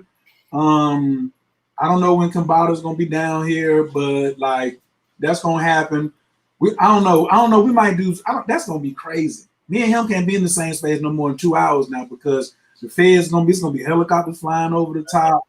Especially when you're on mushrooms, you feel that. You'll stumble on some knowledge and you'll be like, hold on, what's happening? Who's around? Because like it's like it should be unfair for you to see this clear. It's like, oh no, they don't want this. They don't want the sheep to be the shepherd. No. Exactly, Mundo. Somebody was were you on Apple Music? Somebody was like, where can they find your music? So before we get out of here, you gotta let them know. Hold up, man. Let me see what you plug it in like Glade. Yeah. I gotta check. Had to check a little something. But so what platforms can people find you? Because there's way too many zeros that was like they had never heard of your. Not the Nugget. You ain't got the Nugget right there, do you? That's the Nugget. I got more nuggets than Mickey D's. But look, man, that wasn't meant to cut you off, but Cambatta, as it's spelled right here, Cambatta. You can type that in any digital music platform, Spotify, iTunes. My newest album is LSD. 16 songs. It's the lunar solar duality. The first 8 are based on the lunar moon aspect. The second 8 are based on the solar aspect. I mean, it's definitely a mindful, to say the least. And I'm just happy I was able to create it, and thankful to all the fans. The ones watching that previously know me and the ones that will become fans, hopefully, or supporters. I don't really like the word fans. ACs is better because I condition the air. You know, that's what we're talking about. Fans, we use ACs. AC, that's that alternate current because we're alternating. Where it's not direct, it's not DC, it's AC. But let's go back. Let's keep it to the check like pasties. Let's keep my pace, please. You know, look. Yes, that's the album, Lunar Solar Duality. You can also go to CambattaMusic.com. Cambatta at Cambatta Music for everything, including like Twitter, Instagram. Yeah, man, I got a lot coming out. I'm working on something with Soul Messiah, Sal Rock. I'm working on a project with Black. Hold it. You will not sit up here and just think that you can say, I'm doing something with Soul Messiah and Ciroc, and then think you're gonna just change the subject. Now freeze, brother, freeze. Yeah. Oh no, you're not gonna do that. You're not gonna do that. You're not gonna talk about because Ciroc is a problem. We just want to everyone. If you haven't heard of Ciroc, you can just say problem MCs, not in this order, but somewhere close to the top. See, a problem MC is the MC that they just don't want to put on the radio. And that MC is not going to pay for radio. So, but your favorite MC is listening to them. Like Black Thought is listening to Ciroc and probably Cambatta. You know what I'm saying? And so that's why I say I'm your favorite astrologer's favorite astrologer. They come see me. It's all good. You ain't got to come see me for your astrology reading. I'm moving on to other stuff right now, but I know the source of the source. Now I know the 10. I know the 10 illest astrologers in North America, including Canada. Period. On speed dial. And it ain't nothing. You know what I'm saying? I go to them, they come see me. Right. So, but if you think that you're gonna just do something with Ciroc I think a lot of y'all should put y'all seatbelt on and go get fitted for a professional mouthpiece, because that's going to be a mouthful. Okay, you hear what I said? Get you a mouthpiece, because that's going to be a mouthful. I'm trying to. That's not even fair. And then It's not. And you get to get on some of Soul Messiah stuff, because Soul Messiah ain't gonna let Ciroc get on nothing that he didn't touch. And everybody wants J Electronica. Everybody wants some of that Soul Messiah. Brother, when is that coming? Is that tomorrow? Is that tomorrow? I can't really say much more than that, because we're still in, we're still in the, I'm brushing that up. I'm putting. Look, I'm finna put that in. I'm finna put that in the petri dish. I'm finna call Soul Messiah. Yeah. I put it out there so that people, because I know that I'm only amongst people that are gonna cast positive energy behind it. And once you cast out something like that, when you share your birthday wish, and you know that it's amongst people that can just kind of propagate it and make it better and propel it with you, that makes it even greater. But everything happened from my connection with Brother Rich and that channel, and I was able to make the connection, and I'm definitely excited to be working. I've been able to, behind the scenes. I'm not somebody that brags about those things or uses it for clout, but some beautiful things are going to be starting to happen soon.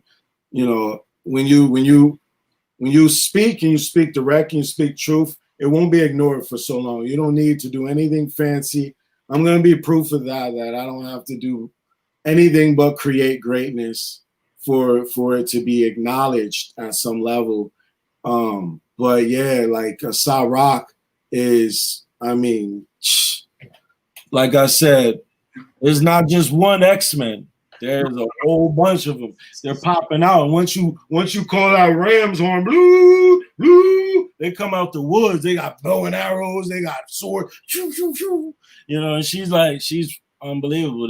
There's so yeah, there's a lot of things in store, man. And yeah, man, I'm not shy about it, man. I wanna work with the greats. My real dream is to work with Erykah Badu, Bilal, and D'Angelo. Those are like my holy trinity. That's like my base, my primary foundation for my musical taste. Surrounded around those people. So it's like that smell like George Clinton. That smell like Funkadelics. I'm only 90s and 70s. 70s is the best era of music of all time. That's basically where most of my time is spent. But I would say 70s and 90s. Mostly soul, funk, R&B. So I got a musical astrological tip for you and everybody. You ready for this one? This one's gonna be perfect. Please. So your birthday was, as a matter of fact, I'm gonna do it for Cambatta, and then y'all can do it for y'allself. So everybody watch this right here. So you're just gonna go to the internet. What year were you born? 1987. So we're gonna put in 19. But what was the week? It was July 21st. July 21st. I don't know what week that is. Watch this. Top 100 songs. Hit enter. So this is the vibration that you came in on. Oh man, this is genius. I haven't thought of doing this. Because you decided to come that week. You see what I'm saying? So let's go down here. Let's see. Boom, boom, boom, boom, boom. July 18th alone, whoever that is, Billy Steinberg and Tom Kelly. And then Heart.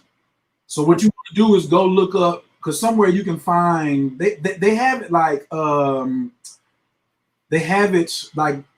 the month. Oh, Hot 100 might be on Billboard. Yes, but there's a way you can go find your top 100s. Look at that, August 8th, 1987. So now I should be able to back that up to cover wizard. Hold on. Oh, I'm wicked with this. This type of stuff you get when you mess around. Let me see if they're gonna get to me. Okay, here we go. Fiddling on the Roof. Fiddler on the Roof, baby, July 25th. Let me back it up one more time to the 18th. There we go. All right, so let's see what it was. Heart was number 1. Shakedown from the Beverly Hills Cop was number 2.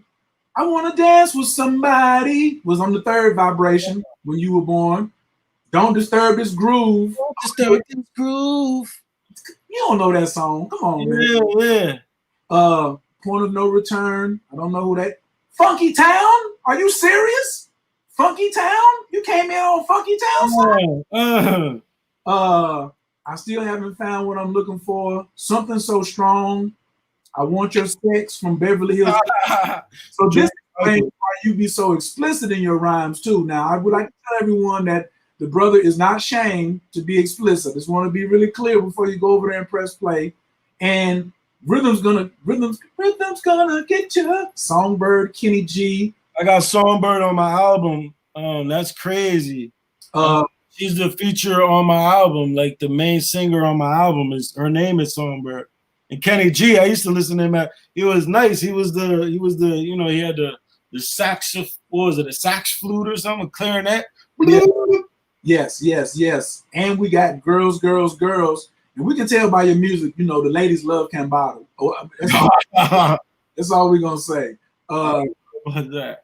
Janet Jackson, The Pleasure Principle. Okay, I'm understanding your music a lot better now. Thank you. This is like doing a reading for somebody. Like, Venus said, nah, son. Ooh, Lisa in the Cult Jam and Janet Jackson and Climax and Surface. Okay, listen. If you really want to see what vibration Cambatta is on anybody, this is what you picked. Moonlighting, Al Jarreau, I like that. Only I've never heard it.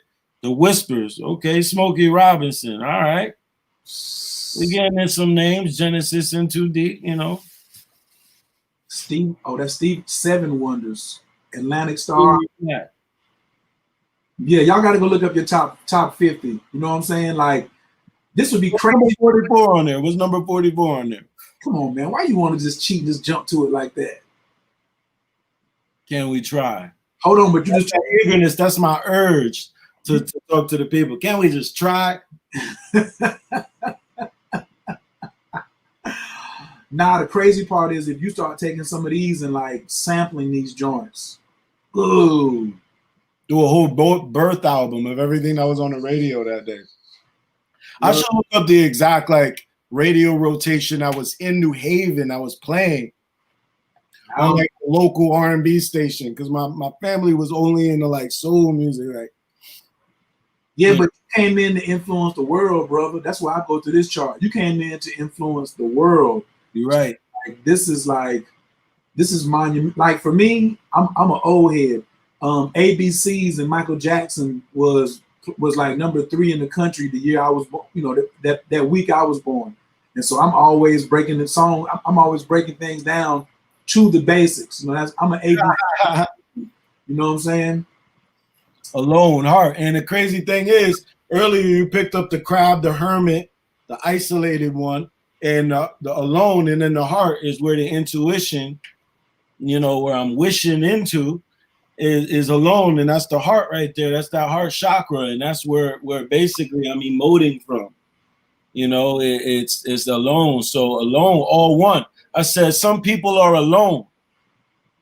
I'm all one, not half of one. The whole where the half is from. A whole is but a circle, which is actually one, none. None or none, like the one that doesn't procreate, but the one, all one. So the number 1 was all one, and that's the heart. That's the, you remember Captain Planet when they all came together. The only brown one in the group. Well, I think there was the only brown one in the group was the heart. Heart. Come on, man. I look like that little dude too. It makes sense. If y'all ain't went over there and bookmarked some Cambatta quickly, Cambatta music. That's you got merch? You got merch?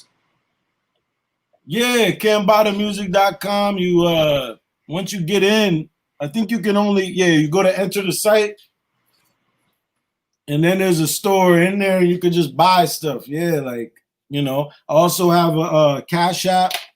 I'll enter that into the comments. Absolutely. For donations. But yeah, like everything is on the website. You know, it's on the web like a spider. You know, who did the LSD video? He must get a shout out today. We cannot leave without giving him a shout out. Shout out to at Black Privilege, at BLK Privilege on Twitter and Instagram. Incredible. They also did my lyric video for No Fear from my Cambatta album. So very talented with the animation. I can't even fathom how they did that. So when you give us the first 3 songs we need to listen to in your catalog, do we start with LSD or you want us to dig around first? Give us our top 3 where we gotta start at, where we're gonna be like, okay, I'm dealing with this dude. I would say right off rip, I mean, you're on one of them, Michael Jackson. Everybody knows who Michael Jackson is. I basically extrapolate his whole life from his name directly. Ooh. Everything rhymes with Michael Jackson. It's like, my name is Michael Jackson. Perfect mix of white and black skin. Nose carved by the finest craftsman. Moonwalk across ice and aspen. Modern Christ of Nazareth. Beyond everything the mind imagines. Michael Jackson, I found a pen and the Bible happened, or so basically, but it's hyperbolic, it's mystical, it's as if I'm only talking of his miracles. I don't ignore the pedophilia and the demonic aspect of his conduit, which if you're the brightest light, you're also going to attract the most moths and mosquitoes and bloodsuckers. So yeah, Bones of Osiris is another one. I mean, all of my work pretty much encompasses who I am. But I would say Michael Jackson, Tupac Murder Confessions, and I would say, yeah, LSD. LSD is a good one. Yahweh Shai. I extrapolated the mythos of Yahweh Shai directly from his name. I said Yahweh Shai. I mean, it's just too much to even. Where is that? Hold on, man. Who's that? The nigga Tesla? Where is that at? I gotta have that. Nigga La Tesla. It's on YouTube. It's on YouTube. That joint. The dude who did the bass line on it is the guy who did all the bass lines on Blueprint for Jay-Z. He did the bass line on Renegade with Eminem and Jay. He's one of the greatest. How do I spell Nikolai? The N-I-G-G? Yeah, N-I-G-G or XX. I'm sorry, N-I-X. No. It's N-X-G-G. Just put that in. Is it? Scroll down. That might not have been a good idea. Just put in LSD. LSD. Yeah, hold on. And then right there, it's the 4th one down. Ooh. Nigga La Tesla, yeah, that joint. Let me go over here and save this. It's good for the kids, man. It's like a good, it's a pure imagination. One of my things is that I keep my imagination intact. So part of my reason for being a hermit, which is also inside of the word hermetic, in order for you to really master oneself, you must, I guess, seek that isolation. I mean, all of the great scribes and prophets all gave themselves that time to extrapolate directly where there's no one around you to cast doubt on the miracles and magics of God. That's what really happens. That's why you keep the wish to yourself. But yeah, Nigga La Tesla, I basically use this album to talk about the plight of Christ or the journey of Heru, or what you hear in the storyline of Dante's Inferno, going from the depths of hell to reach enlightenment. And I'm basically using the template of Christ, somebody like a Nikola Tesla, and I put it Nikola Tesla because obviously I'm not. It's a play on words. It's nigger. It's representative of, not only a derogatory term for a black person, but it also insinuates ignorance. And for that to be in Tesla, who is somebody who is known to be somebody who's extremely intelligent, God MC creates this paradoxical duality, which is the overall theme of the album. So that's why I have Nigger Christ and Nigger La Tesla on this album, so I can balance the powers. Even Son of Horus is spelled Horus, but Hor, WHORS, which is also who are us. And I also mentioned that the saint must come from the sinner. So here's what the download just hit me like while you was talking. Let's do a Psychonaut listening party / workshop where, you know how they have paint and sips? We need to do like a paint and microdose, but paint and trip. My G, wait a minute. Look, see some of y'all think that this is a game. Y'all think that me and him know each other. But guess what? We don't. But we brothers from another mother. We was born in the same belly of the same star several trillion years ago. And now y'all done messed up the church's money and let him smoke good for me and him while I write it down. Oh, so, yeah, man. Smoke be like oxygen, baby. You know. We're going to put paint and trip on here. And this paint and trip listening party. Oh, now this is. Oh, and I would capitalize pain in that paint and leave the undercase lowercase t. Emphasize the pain and paint. Ooh.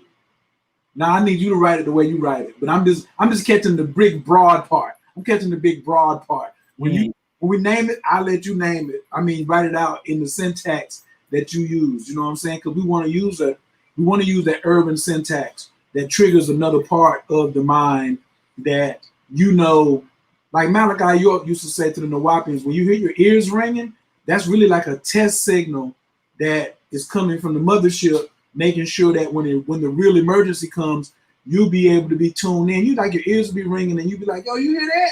They be like, "I don't hear nothing." You be like, "Man." When you look at the word signal, it's really spelled sign all. It is a sign of the all. And you said passion earlier, which is pass ion. So in order for I to pass on, or for me to pass the ions of God, I must approach it in a purely intuition-based, passionate flow state, free of thought and interruption, in order to have pure passion. But when we're talking about the signal, that's how you get to the signal. It only happens to you in moments of clarity. And we happen to be in the year 2020, which is why certain sacrifices have been made on this plane, starting off with Kobe Bryant. They immediately put out a Michael Jordan documentary right over him. They could have easily just put out a Kobe documentary. Why, right? And then you had COVID, Corona, George Floyd, Kilindi. So many different things are happening, and it all happens on 2020, the year of clarity, the year of vision, when you see finally, and now you have to make a decision on how you're going to act and react to what we now see before us. Everything's coming. All the teachings of Sabi, you know, I go into the health store, all the CMOS is sold out. Everybody's searching for knowledge. And this is after the internet cleanup, because you remember post 2012, before they did the great annihilation of the internet, when niggas was still, you know, I say niggas, I just use the word freely. Brother, you don't have to dug in there. My name always, you know, and you know, regardless. But I forgot what I was even saying, dude. I'm too gone. But basically, it's like, dude, you know, hey, there we are. Somebody was saying, that whole part about leaving your fears behind and being past ions, that's the only way you're gonna get it. You know what I'm saying? Like, your soul is looking for that. Why would your soul wake up for you giving a mediocre effort? Or why would the ancestors who can see everything, not just the ancestors, but then the gods beyond the ancestors, why would Thor come help you? Why would Ogun come help you? Why would Het Heru help someone giving half-ass? You know what I'm saying? Like, you don't help people who go half-ass, but this is the other part I learned about the toad. The toad is undefeated, and it meets you where you are. And a lot of you all need to have the entheogen just to get you to quit lying so much to yourself and to others about yourself, and to quit being caught up in the shame, blame thing that hovers over us like this hair coming out of my head. You know what I'm saying? Like, you don't have to have that. And when you go into an entheogenic trip, I do EFT. I do the tapping method. But at the end of all the tapping, you know what we always say? And God still loves me anyway. It doesn't matter what I'm tapping out. At the end of the day, God still loves me anyway. Oh, well, somebody, well, my mother says she doesn't love me, and she says I'm a dog piece of shit. And God still loves me anyway. But my mother doesn't love me. But your mother doesn't have the resources that God does either. And your mama now hasn't let you know, honestly, she ain't your friend. So a lot of y'all can't really like come to grips with a whole bunch of stuff. And then that's what makes you struggle through life. You know what I'm saying? It makes you struggle in your mind, which is why we have so much mental ridiculousness going on. So that's why it's important. And I'm glad you gave me the opportunity to like ask you these type of loaded questions that I said, these other cats who've been interviewing you. If somebody's interviewed you like this and let you go in like this before, please send it to me so I can watch it, because like they really get. They're on the level of first. Say that again. I've gone in, but not on with somebody that understands and understands psychedelics on a purely base. This is a very unique, original, and I'm honestly honored to be a part of it. And I thank you, man, for allowing me to express these things freely. I'm showing my my peanut butter and jelly. But thank you so much, man, for allowing me this platform, man, to babble on, man, and not be looked at. Sometimes you feel like you're one of the guys with the tinfoil hats, and it's like one of the issues with dealing with entheogens and mysticism is that you still have to go back into the world. And you still might have family members that celebrate all the traditions, and hey, that's what's his name? Cat? Is it Kermit? Kermit, but that his name, the entity is Ket. Is it I know it's the is it Ket? It's Ke something. Kep, is it Kep or Keep? Something around there. Kek. There he is. Kek is the frog god. That's him. K-E-K. Look it up. Y'all heard the brother. Listen, you can't go anywhere else where you was gonna get jewels like that, original jewels. Like, you know how they'll be like, I'm gonna hold up something and you rap about it. No, I went and held up something just to let him know that there's nothing weird he can say. I'm holding a frog right now with a yoga posture. So there's no way possible he can tell me anything that's weird. You know what I'm saying? And then what did he do? He was like, oh, that's Kek. Go look it up. Go look up the frog god. I'm about to pull it up right now just to verify with myself that I'm not playing. When you look it up, look at that. Frog, come on. Bam. They've been praising this since Kemet. What do you see right there? Hold on. Right there. Hold on. La da da. Right there. Look at that. Right there. Praise the toad. Let me go. I got the big. Kermit was always running from the pigs, right? Yeah. What the black man always doing? Who's the pigs? I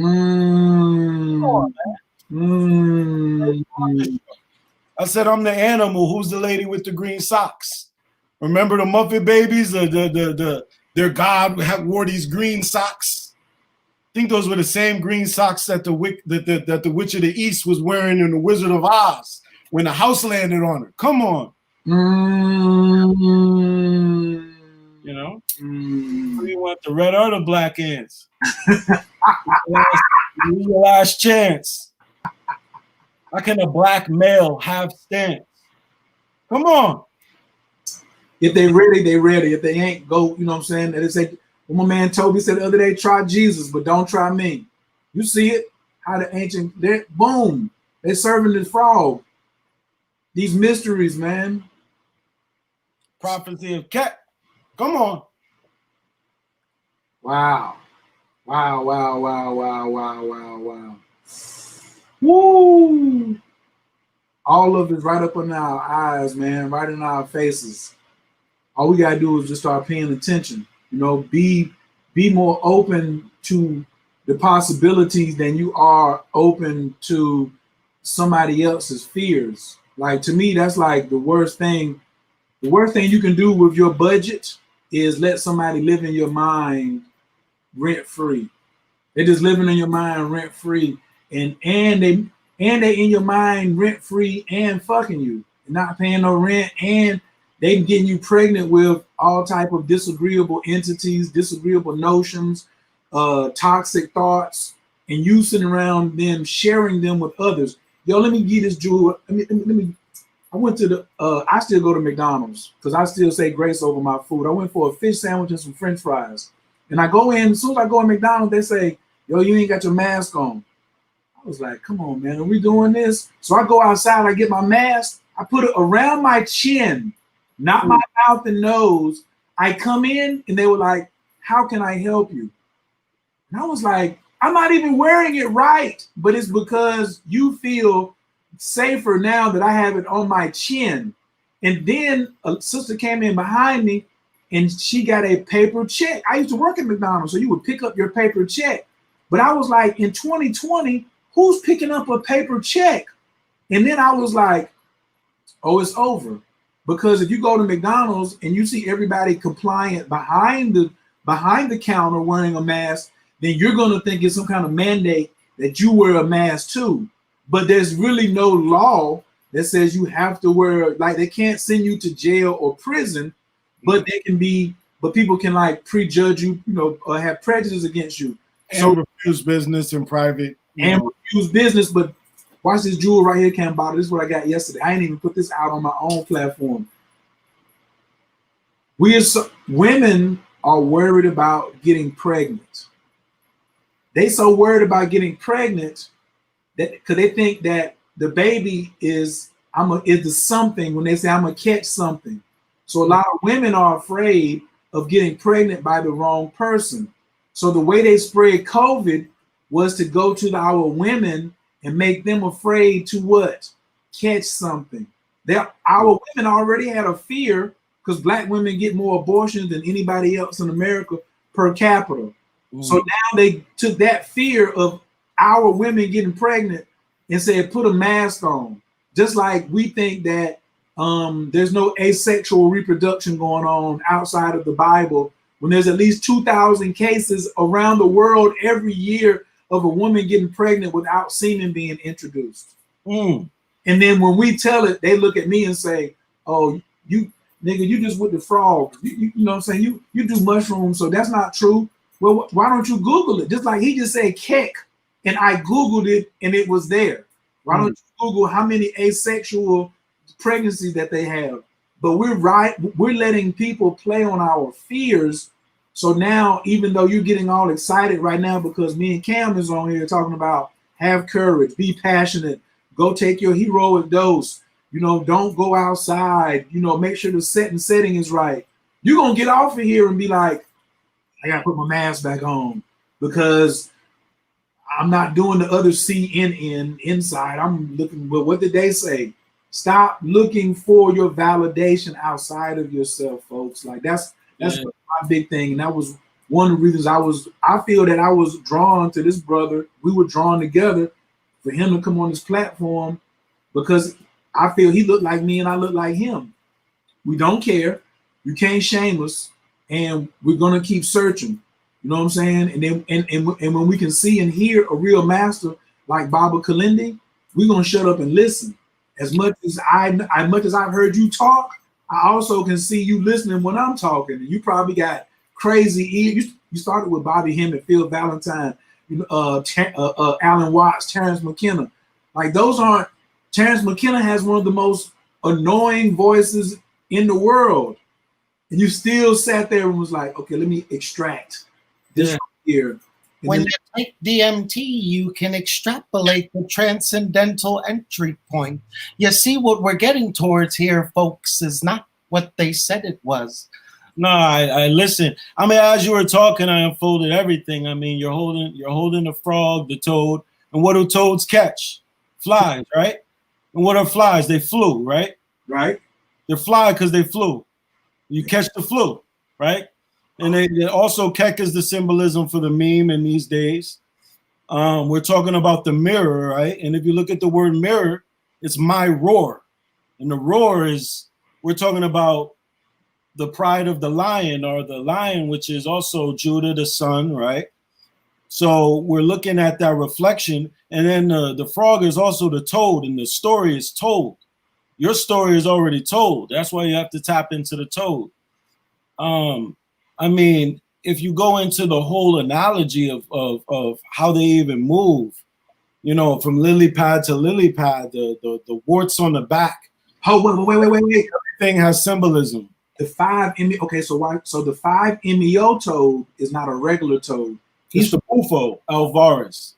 Sonoran Desert, but he stays underground for 9 months and only comes out for 3 months. And it's crazy because the 3 months that he comes out are the only time that the landslide mushrooms in San Jose Pacifico, some say the strongest mushrooms in the world, they only produce on the side of the mountain for 3 months. And you can't take them off the mountain because most of the time you have to like dehydrate your mushrooms here when we grow them. They're dried grams. But in Mexico, the thunderslide mushrooms, you eat them wet. You know what I'm saying? But this particular toad stays underground 9 months. So for me, watching 147 different people around the world do a toad experience, and then I got the toad master teaching me about the 22 tryptamines in there, and like how he got the whole thing graphed out. Like I'm editing his book that like he wrote it kind of like he speaks, but you can't always write your books like you speak. So I understand it, but I was like, let's move this a couple of words around. But in that, you sit there and was like, yo, these people are having a new birth. Well, that's what happens after 9 months of gestation. But the only thing mixed with the venom from the Bufo alvarius Sonoran desert toad is sunlight. So I want to warn y'all, stay away from the synthetic. Yeah.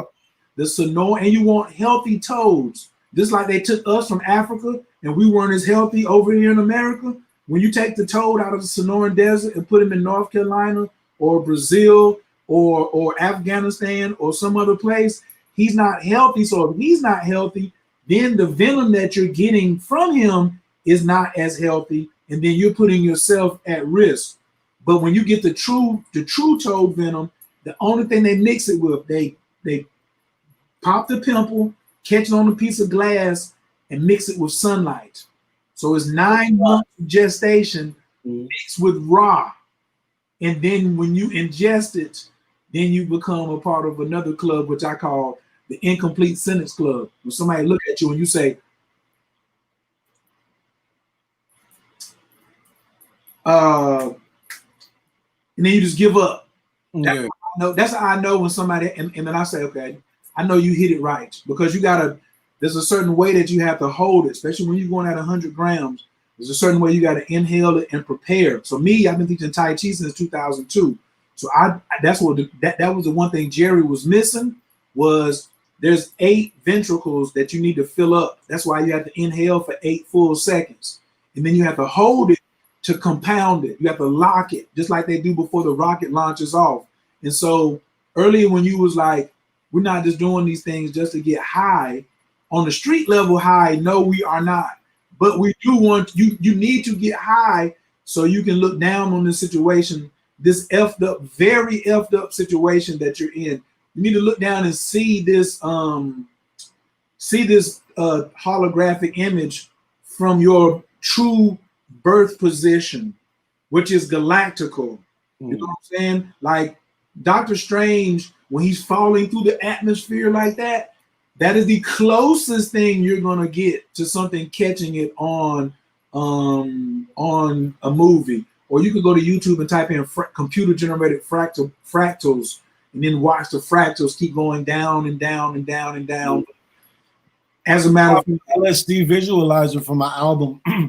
It's a LSD visualizer, and it has, you know, mathematical visual fractals of geometrics that correspond with, you know, the Fibonacci, you know, mathematics, so on and so forth. Also, there's a movie called Enter the Void, which is a first-person film about a guy doing DMT and then actually dying, and it's based on the Tibetan Book of the Dead, which all goes into the between stasis between making a full transition to death, and how there's these, you know, this certain period of bardo. But yeah, you're absolutely right when you're talking about the total one important thing that you're basically mentioning is that there's no chemical process between you and it. Like, I would say the most pure forms of psychedelics would be obviously mushrooms, because you could pick them right up and eat them. You don't have to burn them, smoke them. Like marijuana, it's safe to say there's a chemical, you got to change its form in order to ingest it. When you just eat it, it doesn't work the same way. It don't work without the fire. Yeah, and the secretion from the bufo is very, very similar to that. It's a direct correspondence. You do have to smoke it, but you don't have to, you know, cut it with anything. You don't have to. It's not like cocaine or anything. You know, the crazy part too is the toad is teaching us for 9 months. The toad is successful and he only works 25% of the year.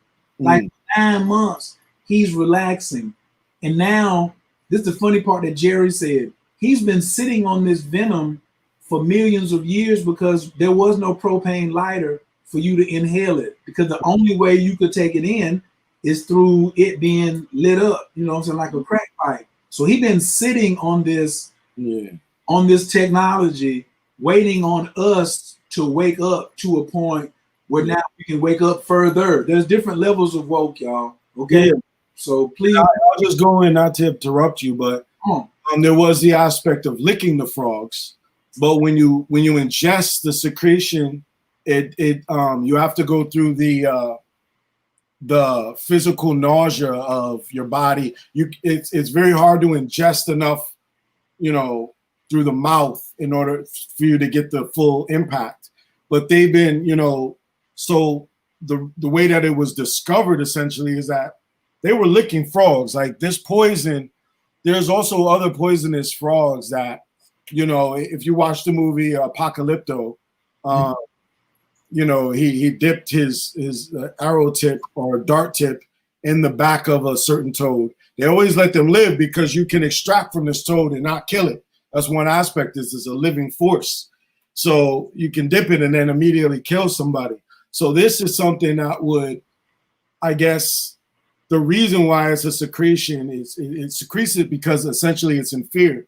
But this taken by any other animal would cause them to go into a state of hypo-delusion. But for whatever reason, for humans, and only the human that allows it to live, because if you kill it or you do wrong to it, you don't respect it, you might get a bad trip. You have to respect that frog. You have to allow it to live. You have to, and once it sees that, it's like a pit bull or something. It smells fear. It smells, you know, deception.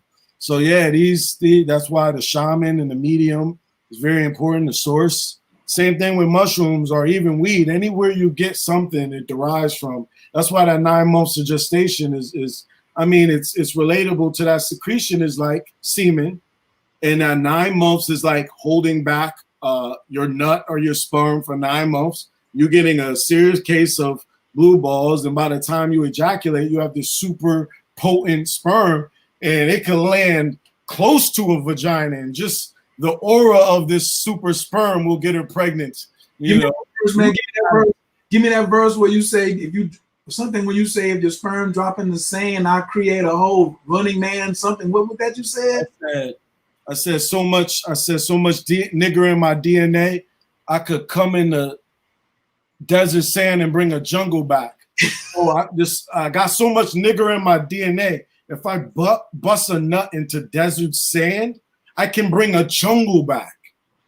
And that's just like, oh man, I gotta be careful with this shit. Anywhere to land. If I masturbate into a gym sock, I'm gonna wake up with a child at the foot of my bed, like, oh, instant birth, you know. But that's kind of the thought, is that like essentially we have these hyper potent abilities. Essentially, yeah. The only thing on this planet that can create a human being is sperm, is semen, and this secretion, which is why it has the same prefix, is a cloudy white. It literally is a semen material, and it's when you smoke it. I have another line. I said, if I crystallize my sperm and I smoke it, I could visualize. I said, if I crystallize my cum and I smoke it, I could visualize my sons for a moment. That's on the song that does not. Just forget you even heard that, because that's a future bar. But yeah, that's what we're doing on this. We're getting the toad, and the toads. I mean, they're like the grandfathers of frogs. They're all knowing. They ribbit. They fill themselves up, and their whole practice is breathing. When you look at a toad, when they breathe in, you see their face expand, and that's telling you exactly. Maybe we should, when we do the toad, we should have a toad in front of us, and we should match our breathing synchronicities with that bubble on the bottom of that toad neck. Breathe in. Whoo. He probably holds it in for 8. Oh, trust me, we. 8 1 second ones. Oh, we do. I'm sure you already tapped in. Oh, well, I definitely take them back to the toad breathing technique. That's funny you said that. So that's like, I mean, not funny. It's part of that. That's, you already psychic. Your joints is lit. Your joints is old. Ladies and gentlemen, this is what being online in extra innings looks like. He finishing sentences. We ain't never met. We just want to be really clear. I just want to be really clear. This is the first time I ever met this bro. You know what I'm saying? And he's not gonna be able to get rid of me. That's just the facts. You know what I mean? It's like, yeah, man. This is we're getting reintroduced. We already knew each other. We come from the same waters, the same river. So that's all this is, man. Got some sport prints, man. We got to get you a grow kit, bro. You got to start growing. Yeah, I gotta start incubating some babies, man. I was thinking about maybe we can. I don't know. Imagine if you just had a strict 1 month diet of just psilocybin mushrooms, and then you took your excretions or your poop and you grew shrooms on your psilocybin-based excrement. Let's talk. So that's called substrate. So like everybody look at my face. I'm not surprised at all. I understand. So in mycology terms, you take the manure and you mix it with 2 other substances or 3 other substances, and that's called substrate. So you have the grains over here in the jar, and you hit them with the liquid culture LC, and then once the mycelium spreads in turns the jar white, then you go and put that in the substrate. The substrate is what he's talking about, and the richer the substrate, just like regular manure has nitrate. That's what the sperm is looking for. So if you were to go in and like really engineer your own poop that you're going to be using in substrate, I'm sure that'll be some like fantastic. One of the biggest lessons I ever had in growing, I was just growing them and picking them and so just amazed at what I had done. And then my man was like, yo, have you eaten your own fruit yet? I was like, eat my own fruit? He was like, food. It's just like, it's technology. You came in here, engineered this, so take it. There's nothing different. I mean, like, I've got mushrooms from the street, and I've eaten my own mushrooms. When you grow your own, they hit different. I just want to be really, really clear on that. You know what I mean? Like, they hit different than when you get it from somewhere else. Because it's like Mama's sweet potato pie versus that store-bought Patti LaBelle John. Patti LaBelle is good. It's good, but it ain't like Mama's. It ain't You got a new nutmeg, baby. Hey man, you done already gave me full. I know your manager's like, wait a minute, nigga, we doing this on the cuff. Like, how long y'all gonna be talking? Phoenix, we got you. We got you, Phoenix, we got you. So one of Kilindi's #1 students, he already done text me. he was like, "Yo, you gotta link me with Cambatta." So, Please. like, I don't know. I want to be a fly on the wall for that conversation because bread is like crazy. Then we want to link you with Dakota, and you do something on Dakota's channel. My channel, like we chilling, we family. Yeah, but Dakota got 275,000 followers. So at the conference, we decided that I asked Dakota to come teach because he was stuck, quote unquote, stuck in Peru for 5.5 months during COVID. But he was at an ayahuasca center. So guess what he was doing while he was stuck? A whole bunch of ayahuasca. So I was like, bro, that's your topic. Just talk. You can name it 5.5 months of ayahuasca.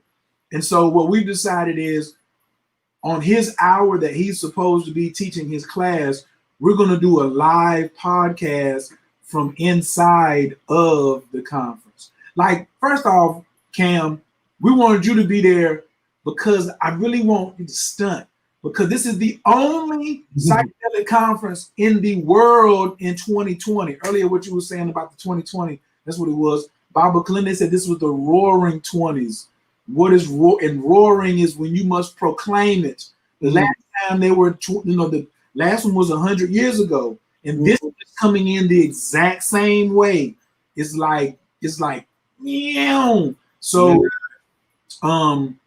this conference, since we're the only one, guess where it ends up at? It ends up in Ogun's town, because Detroit is an Ogun city, because it's a city of iron, but it's also as the Stargate as well in Detroit. In Detroit, and we got all the ancestors going to be there. Baba Kilindi was born and transitioned in Detroit, and so we're gonna do it. It's not gonna be like just regular, kind of cut and dry like this, because Baba Kilindi was like, he wasn't against, but he was like, he brought attention to it that why must the entheogenic community, where most of the entheogens come from indigenous brown-skinned melanated people, be run by a group of old white men who ain't never been past a gram?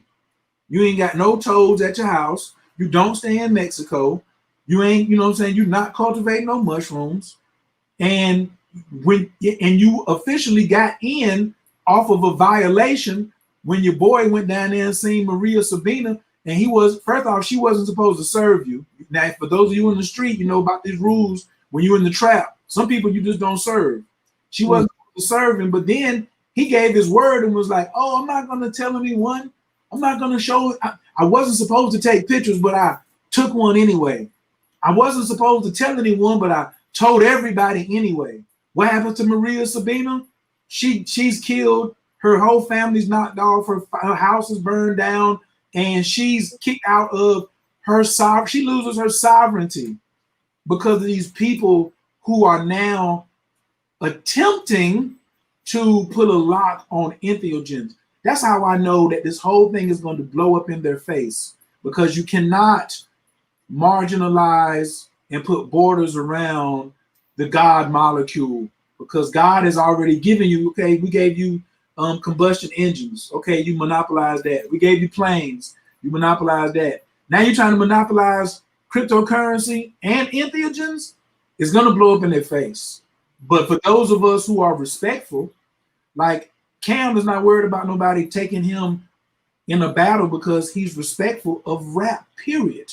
As the culture, he respects the culture. He's not a vulture. He's always giving to the culture, expanding and extending the culture past where it was before I heard of him. Like, I've been listening to him all day today. Guess what? Hip hop has been expanded in just the 2 hours I've been listening, period. And now today I have the whole Spotify. I'm gonna be listening to this as I'm working on the KI Network Detroit Psychedelic Conference. So here's our hip hop laureate right here, ladies and gentlemen, right here. I don't know if you're gonna be there or not, but I'm gonna have a room where you can get you some. You know what I mean? It's gonna be, and I don't know whether please, I hope Phoenix sent you that track that we did yesterday. So it was a track I had in my head since 1982. So my cousin is an engineer, Grammy nominated. You definitely, my man's name is Stafford. He's the engineer you want to work with if you come to the A. I can get you the studio right around the corner. But he works at every studio, Patchwork, any studio in Atlanta, he's in there. So I was like, cuz, let me get this beat out of my head. He was like, what is it? I was like, and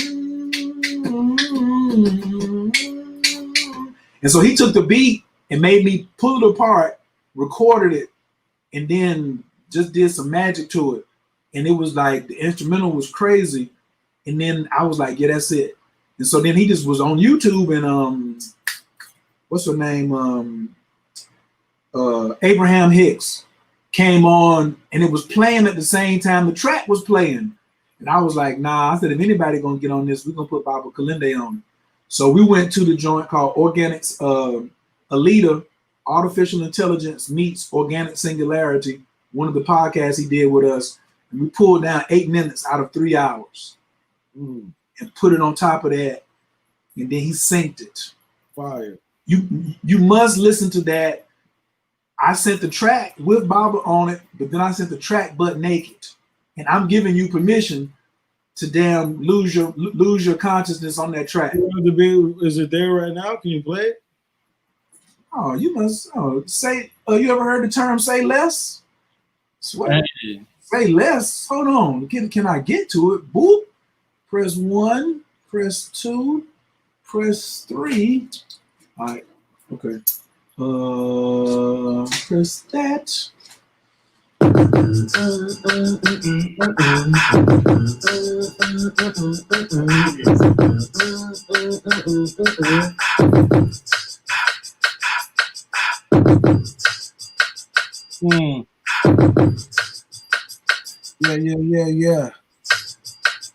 Okay. Yeah. Wait. Let Baba go first. So now they're trying to put together technology where they give you just like anesthesia, where they keep your DMT level in your brain at a constant level so that you can have the experience longer.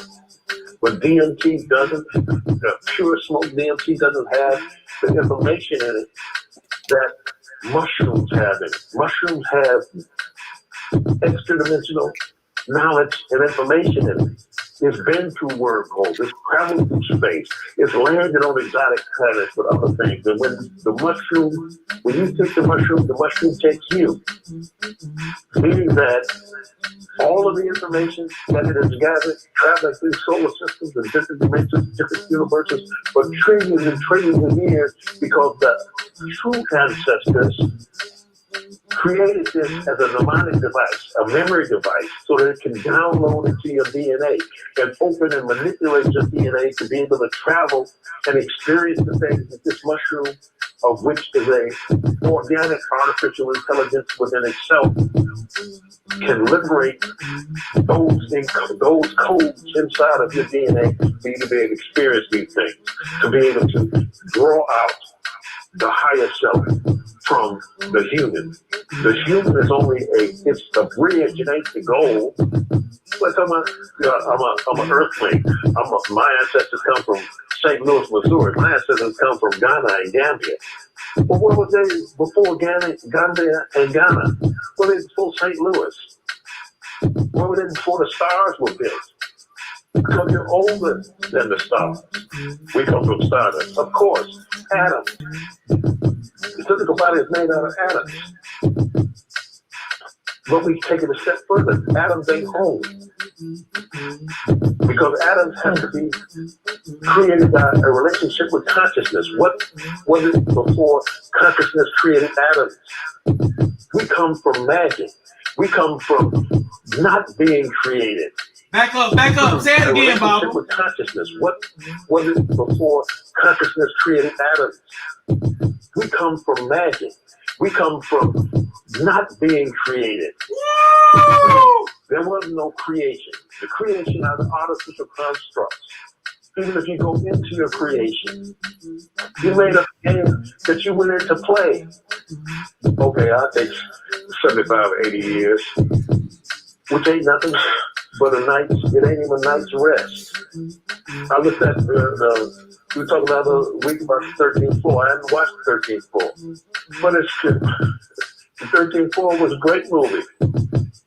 Even if they left it to one embedment in the simulation, because the ones that when they came out of it, when they at the end of the movie, when they came out of it, when they took the doggone headset off, that wasn't reality either, because it's embedded in millions and millions and billions of different simulations embedded in simulations.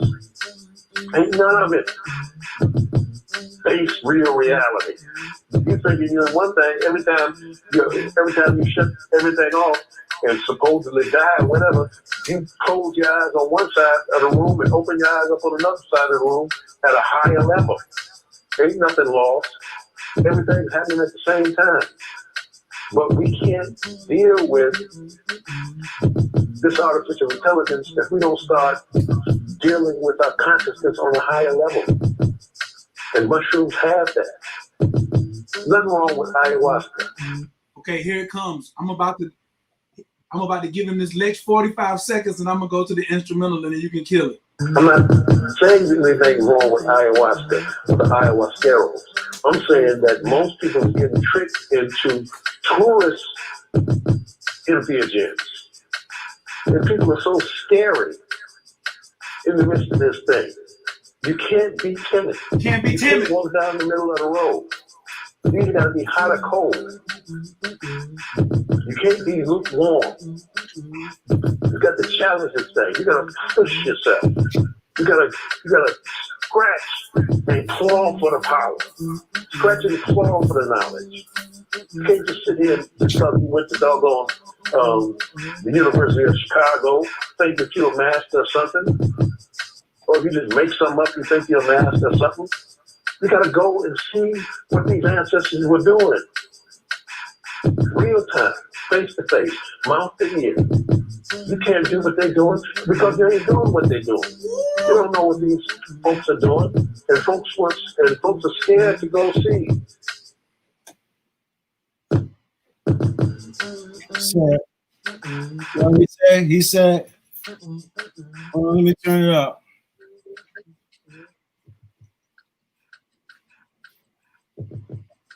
That's the instrumental. Oh, that's the instrumental. It's not coincidental. It's sentimental. Body man. Body man. And the O ye son, the only one. 2 hands hold 3 guns. I hold the sun. From the jungle where Mowgli's from. They told me come, look. Every coat we swung. Look, from the stolen drum. Look, every time I rap, when the beat pauses, won't let me hear. I can't rap and hear the beat at the same time. It mutes the beat every time I speak. Don't worry about it. Don't worry about it. Don't worry about it. It's gonna be in your email. It's gonna be Phoenix got it. Just tell them to text it to you. That's all you gotta do. It's already close. It's less than 10 digits away from you. He probably texting it to you right now. Text it and I'm gonna flex it. Resurrected. Where the revenant was wrestling. Make your head spin. You know, that's what we're doing. These are texts, but in weapon form, storm. Since the day I was born. Conception. Spiritual porn. Lyrical corn. I'm the colonel, the general too. You know, hypothetical stew. Woo, woo. The beef and the carrots. 300 merits. I see its appearance before it is ever even tangibly holding. The man isn't roten, I'm written, I'm bitten, like the forbidden fruit is. You know, the students, the teacher that teaches the students, I teach him the rocket to nebula. You know, the nerd with the pocket protector and the pocket protecting you. You know, Andromeda's nebula. I'm not really secular, but Bada is ahead of you, you know. Mm. The kid from New Haven, the Crows and the Ravens. Moses was raving. He was on them shrooms too. You know what happens when you trip when the moon's blue? You know what happens to the goons too? From the womb to the tomb too. How bada bam bada boom do. Then your mental shift into mathematics like Sudoku is too true. You know, everything I do is true, is truth. I put it into you, the intuition in you wishing. You know, got the grip for gripping, devices loosen. Explosives mooing, construing, consuming, zooming, shrooming, kabooming, big bang. Stephen Hawking, I'm the Hawk King when I'm talking, sparking. Look at the Flintstone that the thoughts bring. When the sword of the Lord swings, it takes off things, you know. The door of the Lord rings, all I hear is bells and sirens. You know, hell's full of melting tyrants. I can't help but eye squint when I stare at the sun, but no blinking. This is flow state, no thinking. What they say, good Lord, from Hua Perez? You know what I said. Because I say it because it's written. I chew it because it's bitten. You know, this is what happens when you grew a shroom from what you're shitting. What you say, substrate? I hate love and I love hate. I'm underweight plus weight.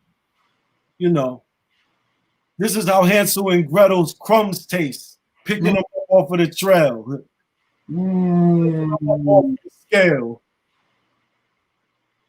Just up over the bell. Why? Because I bond you. His word is bond. You know, this is what spawned from the depths of hell says. You know, this is it. Tammy Holloway. It's a holiday. He doing names out here. Siobhan Standiford. Woo. And the fur, you know. I got the mink and the fur from a human. Perry Dixon. This is clear addiction. You're going to hear it and swear it's written, but it's not. It's from where air is written. Risen, rising in the sixth region. You know about these angels and this demon. Inside me, you hear molested and raped kids screaming, asking for a voice that I realize. These are real lies. I know you remember that. The desert cat that can bring heaven back with the smack of a metal bat. I can act, then react. You know, these are fire and flames. This is the mind of a mage with the light of the sage. I ignited in rain. Acid, of course. Yeah, jackass and a horse. Asking for marriage is the same as asking for divorce. You're gonna end up back in the court. You know, proliferate. The kid is great. I take the love with the hate. I let it simmer bake. When I'm in this state, I can see the mind traffic switching lanes on the interstate. I let the income wait. And then I income coming in with the greats. How does victory taste? Like a victim's face.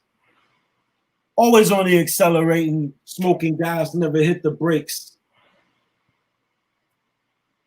Kobe beef, I just bit the steak. Come on, let's go. I could go forever. Don't give them. They got enough already. Yeah. I done made a whole blood sacrifice over here. We was talking about the ancestors definitely wanted some blood today. I was trying to open a packet and just stab myself over here like a pig. But that's why I'm true to this, not new to this. I didn't say we're gonna cancel because I'm bleeding profusely. But we are about to get off of here. You know what I'm saying? Brother, it has been marvelous. It has been eye-opening. it has been my plum pleasing pleasure, as we say down here in the South, you know what I mean, to connect, you know what I'm saying? Again, this go round, this lap around, you know. If you can make it to Detroit, oh my God, what they say? When the something is in the house, oh my God. When the something is in the house, oh my God. That's that old hip hop. Something is in the house, oh my God. Right. But yeah, we're gonna do something like by the time you get down here to the A, I'm getting an in-house studio because I see what Sway is doing, I see what Joe Buttons is doing, I see what T.I. is doing, but what I see the easiest is what they ain't doing, and I also see what they can't do, and I see they can't tell our story because they haven't gone. What did Baba just say in the rhyme? You can't do what they doing because you ain't doing what they do, because you ain't doing what they was doing. If you want to be with the ancient ones and you want to keep hollering ancestors, the ancestors at the highest of the heights had the DMT. They was tapped into the DMT and internal and external. To do anything halfway, when you're not tapping into like, I'm just going to tap in, just do the meditation. Well, how does it relate, you know what I'm saying, externally to your world? To like Noble Drew Ali said, uplift and fall in humanity.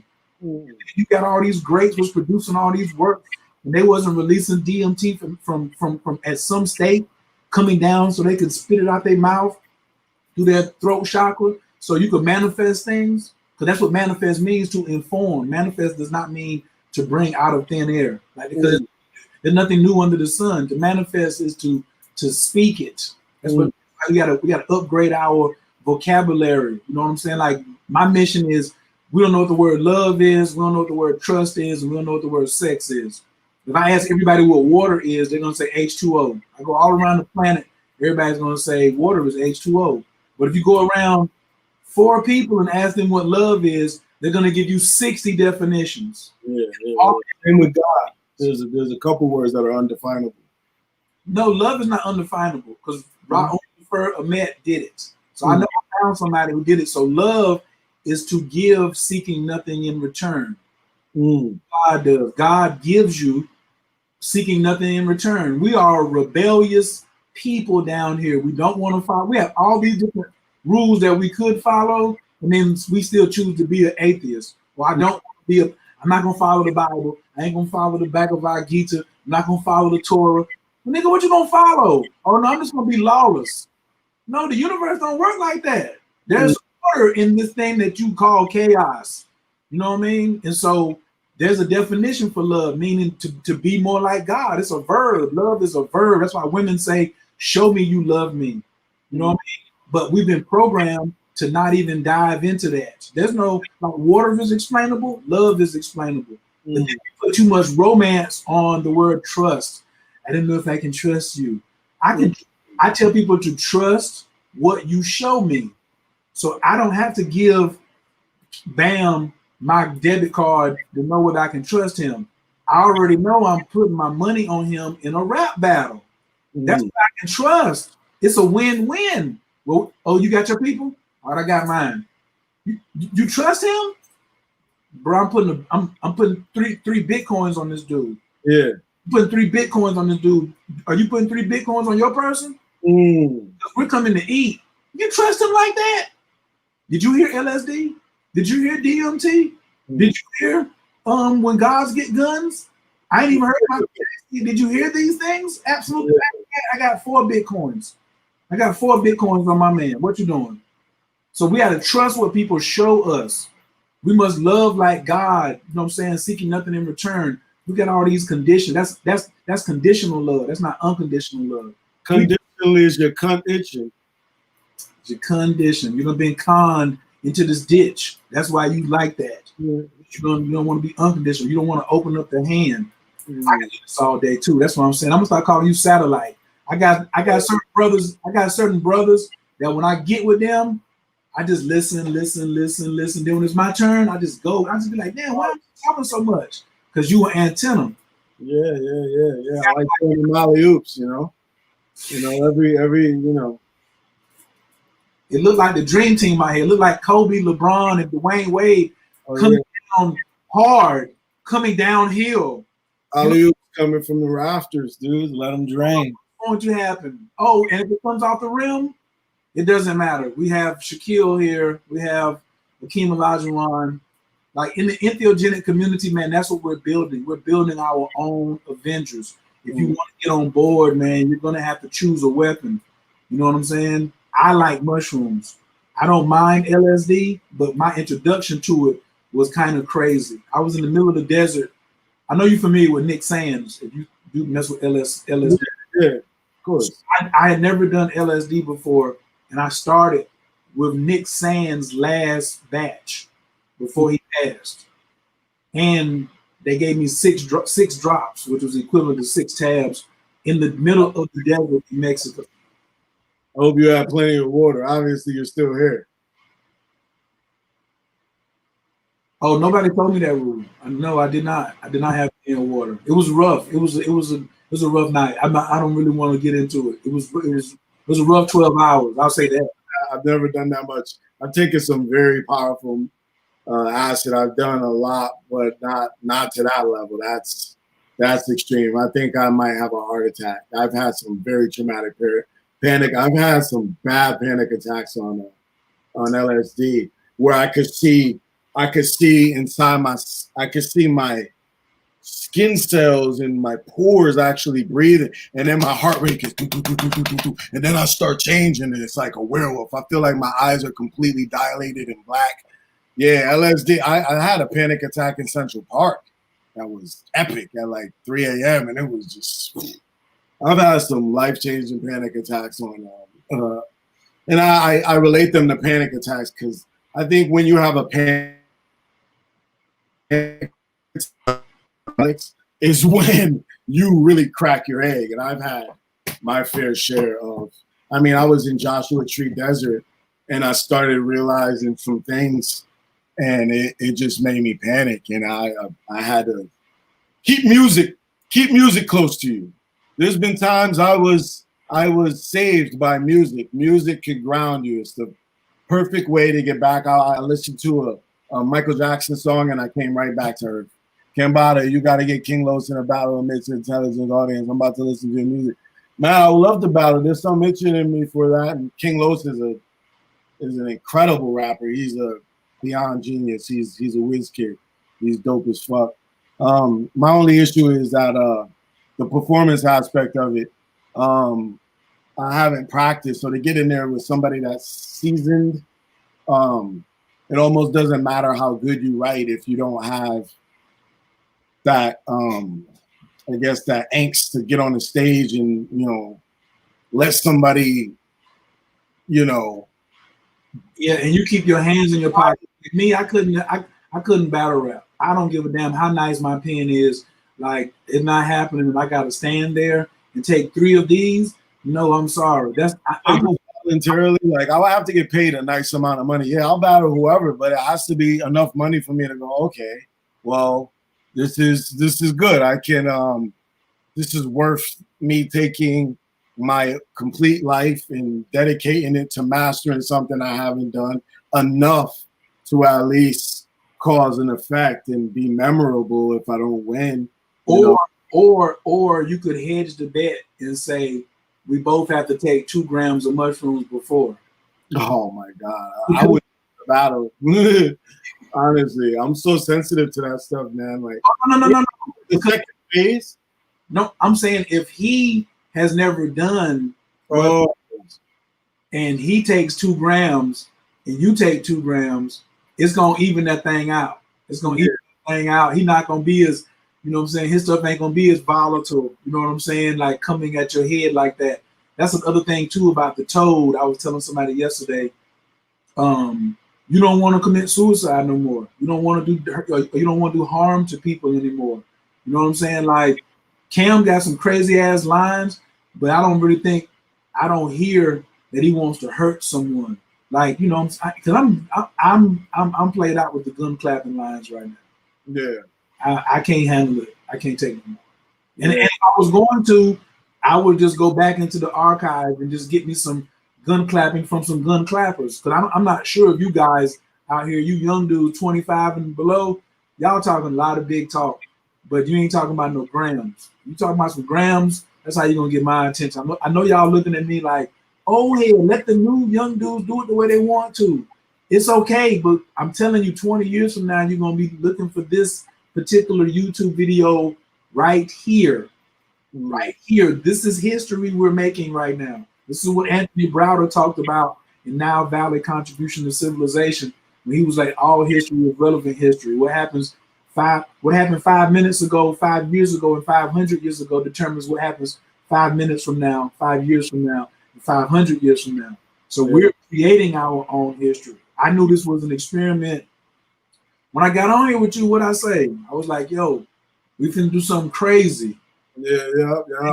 And it's going to affect the people who have been courageous enough. But some of y'all are still on here. And I just want to say big ups to y'all because, you know what I'm saying, like, y'all are courageous enough to hang out with, you know what I'm saying, two brothers from another mother. And we definitely appreciate it. We want all of y'all to go over. The one thing I do want, I got to ask for the people in the back. I should have asked about this when I first got on here. If everybody could just, when they go over to the KI network, really the big thing is just let me get your name, phone number, and email. If you can't make it, the least you should do is come over here and put your name, email, and phone number so I can send you text with the goody. But if I ain't got your math, like, this is how we stay connected. We stay connected by saying, yo, I'm gonna get my phone number to the Kilindi Iyi network. Let me tell Cam how this name came about. So Kilindi was always talking about artificial intelligence. Yeah. So when he crossed over, I was like, we got the realest of the real. We got Kilindi intelligence. It's real intelligence. It's proven. It's battle tested on every level. So that's why we call it the KI network. And it's funny because every time I type it, it's KIN. It's kinfolk. Yeah. It's the KI network, but it's the kinfolk. It's kin, and then it's ET work. It's kinfolk doing extraterrestrial work. Yeah. You know what I mean? Yeah.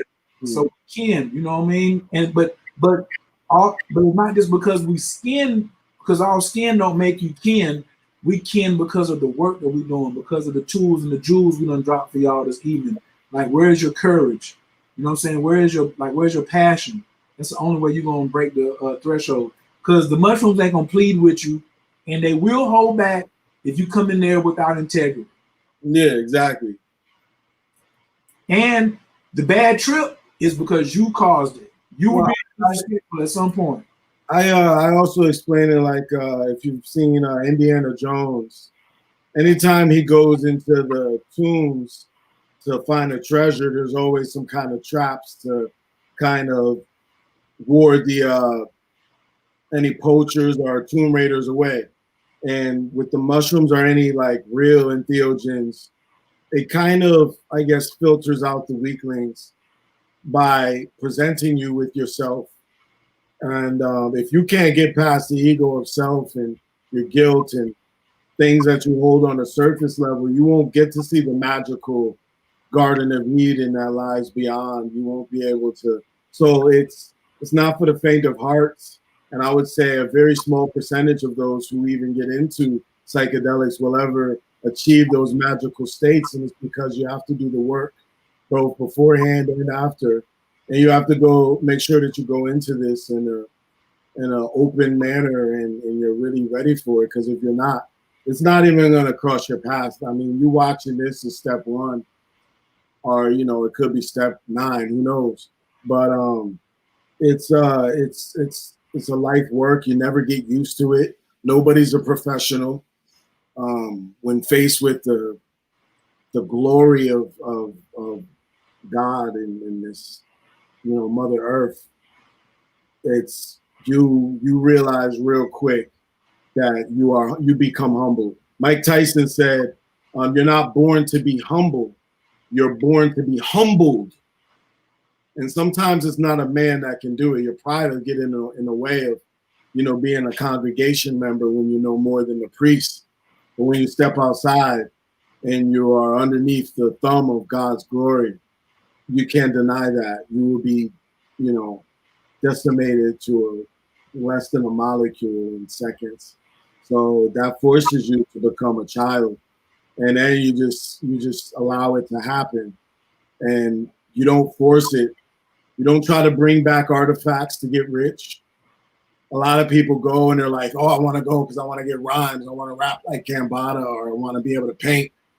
You know, you go in for selfishness reasons, and that gate is going to be stronger. Not that you can't go over it. I mean, there's people like Aleister Crowley that were doing magic, but he was willing to sacrifice. A lot of those demonic people, as evil as their intentions may have seemed, they were willing to take them steps fearlessly, and they got results.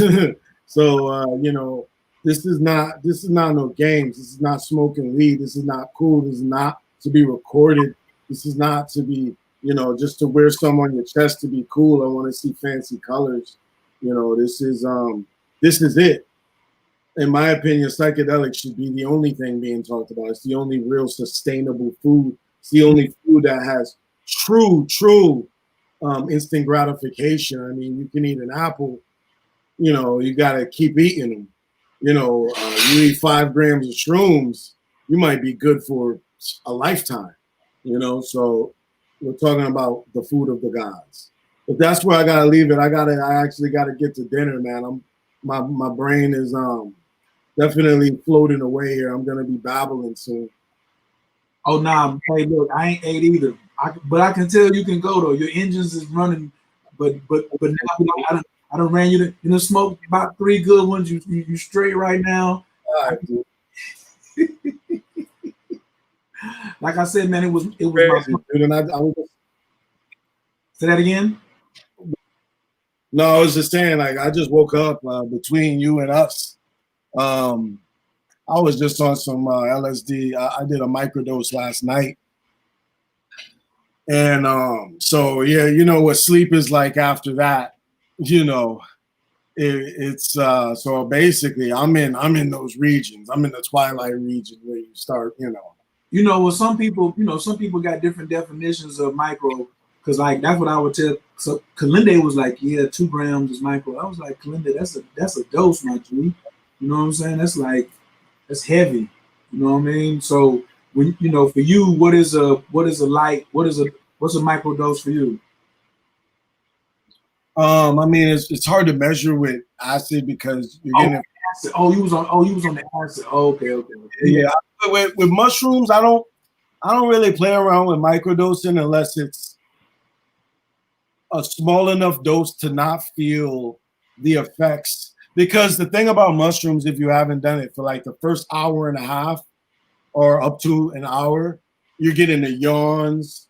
You might feel sluggish. You might feel it working through your central nervous system. You might be in the bed like, oh, you know, I'll be moaning. I need my space. Like, it's kind of awkward until you get to the point where because it's working your body to work at a certain stable frequency. It's literally changing your radio tuner.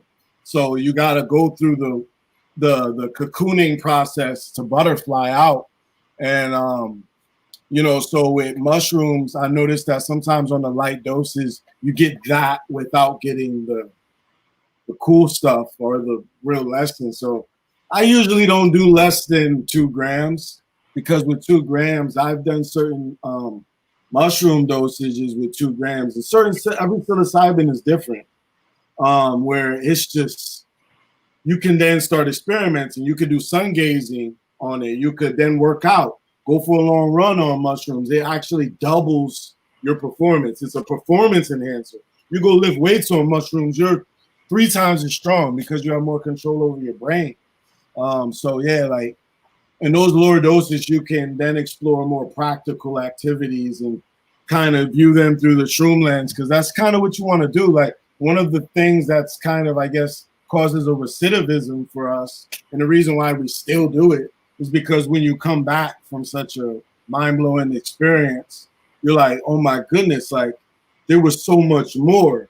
If I go back and I can perfect my situation in another setting, under another moon in another, earth chakra with another group of people, it'll be this,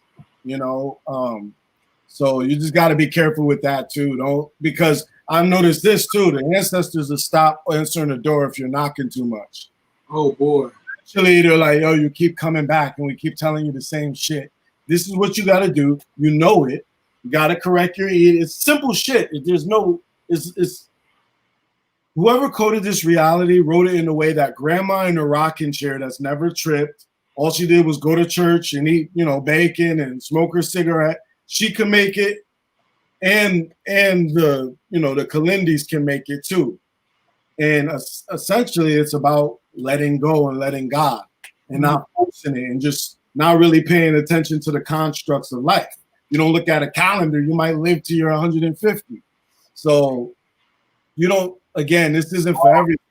There's one minister, there's one priest, there's one prophet, and there's 12 disciples. There's a congregation. Sometimes that priest, that minister is there to help you in your translation, to kind of aid you, because they might have the gift of poetry, the gift of translation. Essentially, that's a shaman or a witch doctor or a doc. Essentially, they were all the same thing at one time. So that's all I got to say about that. But yeah, man, Cambatta, again, Cambatta music, LSD is everywhere, iTunes, Spotify, etc. Please support. I'm doing this, on a shoestring budget, completely independently. I don't have a Lamborghini. What's your cash? What's your cash app? It's $ Cameron Carbone, CAMERON. Hold on. CAMERON. ERON. Yep. And then Carbone spelled phonically CARBONE, which means carbon or black. So Cameron Carbone, which is, for whatever reason I chose that. Yeah, right there. Definitely. All donations are used immediately to further my research, and I guess, help me live and sustain vitality so I can continue to do the work of God, man. We want to, however you define it. Now we want to, I want to seed into you because my cup runneth over. I want to seed into you because your time, I see that your time is valuable. I want to seed into you because you gave seeking nothing in return, to us, not just me, but everybody listening. I want to seed into you because it's only right. I want to seed into you because I got it. I want to seed into you because my money circulates and I can't let my money just sit around. So I tell my money to go out and bless and help somebody else and then return to me with friends. So this is just for me a good way for me to assign some of my currency, some of my energy, because you gave tons of, freestyle, quoted old bars, talk class, warn people of set and setting. Like I can take this whole thing and make an ebook and sell it for $13.99. I can sell it for $49.99 actually, to tell you the truth, when I do this type of thing. Because that's really all I'm doing when I'm interviewing. I'm getting a book out of somebody. So just like I knew Bob. I heard Bob laughing when I was like, I got Cambatta. And he was like, do him like you do me. That's how I was like, oh, that's what you want. He was like, do him like you do me. That means show respect, ask him questions, and let him go in and don't interrupt. I can't stand doing an interview with somebody interrupting. Man, just getting started right here. He can't smoke. He can't live so he can damn channel. We want the channel over here where I'm at. Like the people who watch me, they rock with astrology, mysticism, occult, consciousness, enlightenment, money, sex, and tantra, and relationships. That's my, you know what I'm saying? So when you come down and start channeling, we already got a landing pad to catch you like Jerry Rice. We out here like this is a whole to Jerry Rice's, and we just want Cam to just be like, go further. I got it, and that's what I'm bringing on here. Like I'm just the center. I'm snapping the shotgun. He just going back 3 steps, slinging that thing like the old Michael Vick or whatever. You know what I'm saying? So, brother, I definitely appreciate you. But honestly, for about 30 minutes, I've been ready to tie it up because I need to go hear Michael Jackson. I need to go hear Michael Jackson, my food, and listen to it twice. I gotta go back to that Gods and Guns that was playing right before. I like that. There's so much, man. That album's gonna feed you. Grand Number Theorem. Yeah, there's a lot, man. I got some stuff, man. Some, I'm trying. I'm not even trying, man. I'm just preparing myself, and I'm being just thankful, and I know I'm blessed and lucky, man. So in martial arts, there's two terms I'm gonna leave with you. This time I'm going for real. So one is called Wu Chi, and Wu Chi is the void. It's like when you just totally relax right before the thing happens.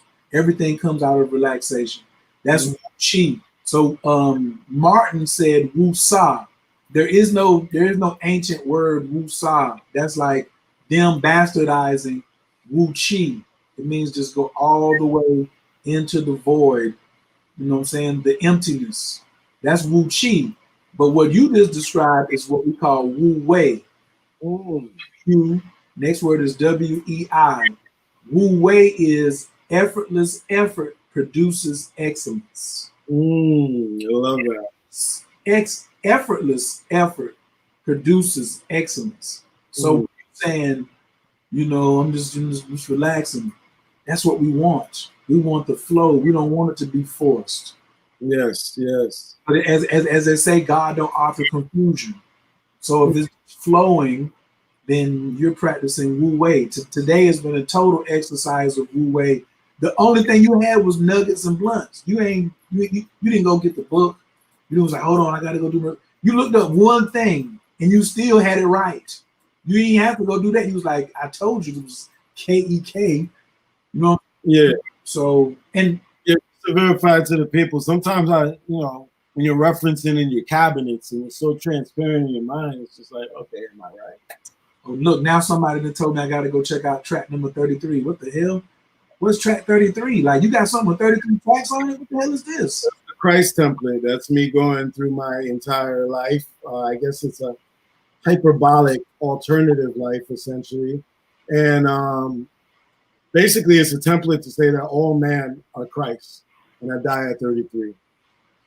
The man said, if your track's hot, I owe you $10. Well, go ahead and pay the man then. Go ahead and send that over there to him. Go ahead. Nothing, brother. This is your. I'm just telling you your story. Thank you, brother. I appreciate you, Charles. Oh no, we ain't gonna Umar Johnson. I don't do Umar Johnson. Umar Johnson can't come on my channel. Like that. Umar Johnson. I got Cam, Baba Kilindi, my crew. I'm good. You go stack your crew up though, but I'm sure y'all don't want the smoke. I'm absolutely certain. You know what I'm saying? Like, we're not operating like that. So yeah. And thank y'all for those of you who had it. You know what I'm saying? Like, let me get that down. I need to write it down. Serving myself, I'm protecting myself, and I'm gonna keep streaming, and I'm trying to do what the ones before me couldn't, and also for our kids and our kids that when they listen to it, it instantly enhances their minds and their intellects, makes them human beyond me. I call the type of music that you make cartoons. T-U-N-E-S. Cartoons. This is for when you got your 3-year-old in the back seat and you taking them to the daycare to drop them off. You drop these, whatever the distance is, you make it a Cambatta ride. So when you dropping your child off, it's already in his DNA. Don't worry about his conscious mind. His subconscious and unconscious mind is steeped. Like me, I am a product of KRS-One. I'm steeped in that. If I don't know all the words, it doesn't matter. It's in my DNA. It's mixed with some Rakim, lots of Public Enemy, a lot of NWA. Yeah, he was there. He was there for a lot of my child. You must learn. And then Love's Gonna Get You. Love's Gonna Get You. Well, my favorite was Step Into what? Number 1, 2, 3, 4, and 5. Yo. That joint right there. And he kept true to the freestyle. Fire. Christ won. That's what his name really signifies. I'm gonna give you. Dang, I keep giving last idea. This is one flash for real. I told somebody else this. Nobody's done this yet, and they may be afraid. Redo poetry. Make the 2020 version of poetry. You're gonna have to put it on SoundCloud, but they ain't gonna let you just release it. But like that beat, that poetry, what KRS did, like no one has ever stepped onto that and like answered that. Not like going against him, but what's the 2020 version of poetry? And so for those of you young, some of you young heads who have not been into the vaults that we're taking you into the crypts today, you go pull up poetry by KRS and press play. Just press play on that and just go back and forth between that and Cambatta. You have a full excursion today. That's our jewels for you. Respect. I don't know who Charles is, but respect. Yeah. Man, we thank y'all for coming on today. Appreciate it. Thank you, brother. Easily top 5 right now. That's what I said early. As of right now, there's some other group called, I think Brooklyn something. They're talking about mushrooms and entheogens. Like, I don't want to hear it at this point. If you ain't talking about real live sorcery, I'm good. Yeah. Niggas better be glad I don't know how to pick up no pen. They better be glad my pen game is weak. I bet, man. You got bars and conversation. But yeah, man, thank you too, man. Thank you. We're gonna do this again. Obviously, let's talk about this conference, and let's definitely figure out how we can make something happen for sure. And I thank everybody that tuned in. Again, Cambatta, thank you for your donations and your time. And thank you, brother. Absolutely. Peace to the king. Y'all sleep well this evening. Make sure y'all share this on y'all social media platforms. Send this to a friend. Peace.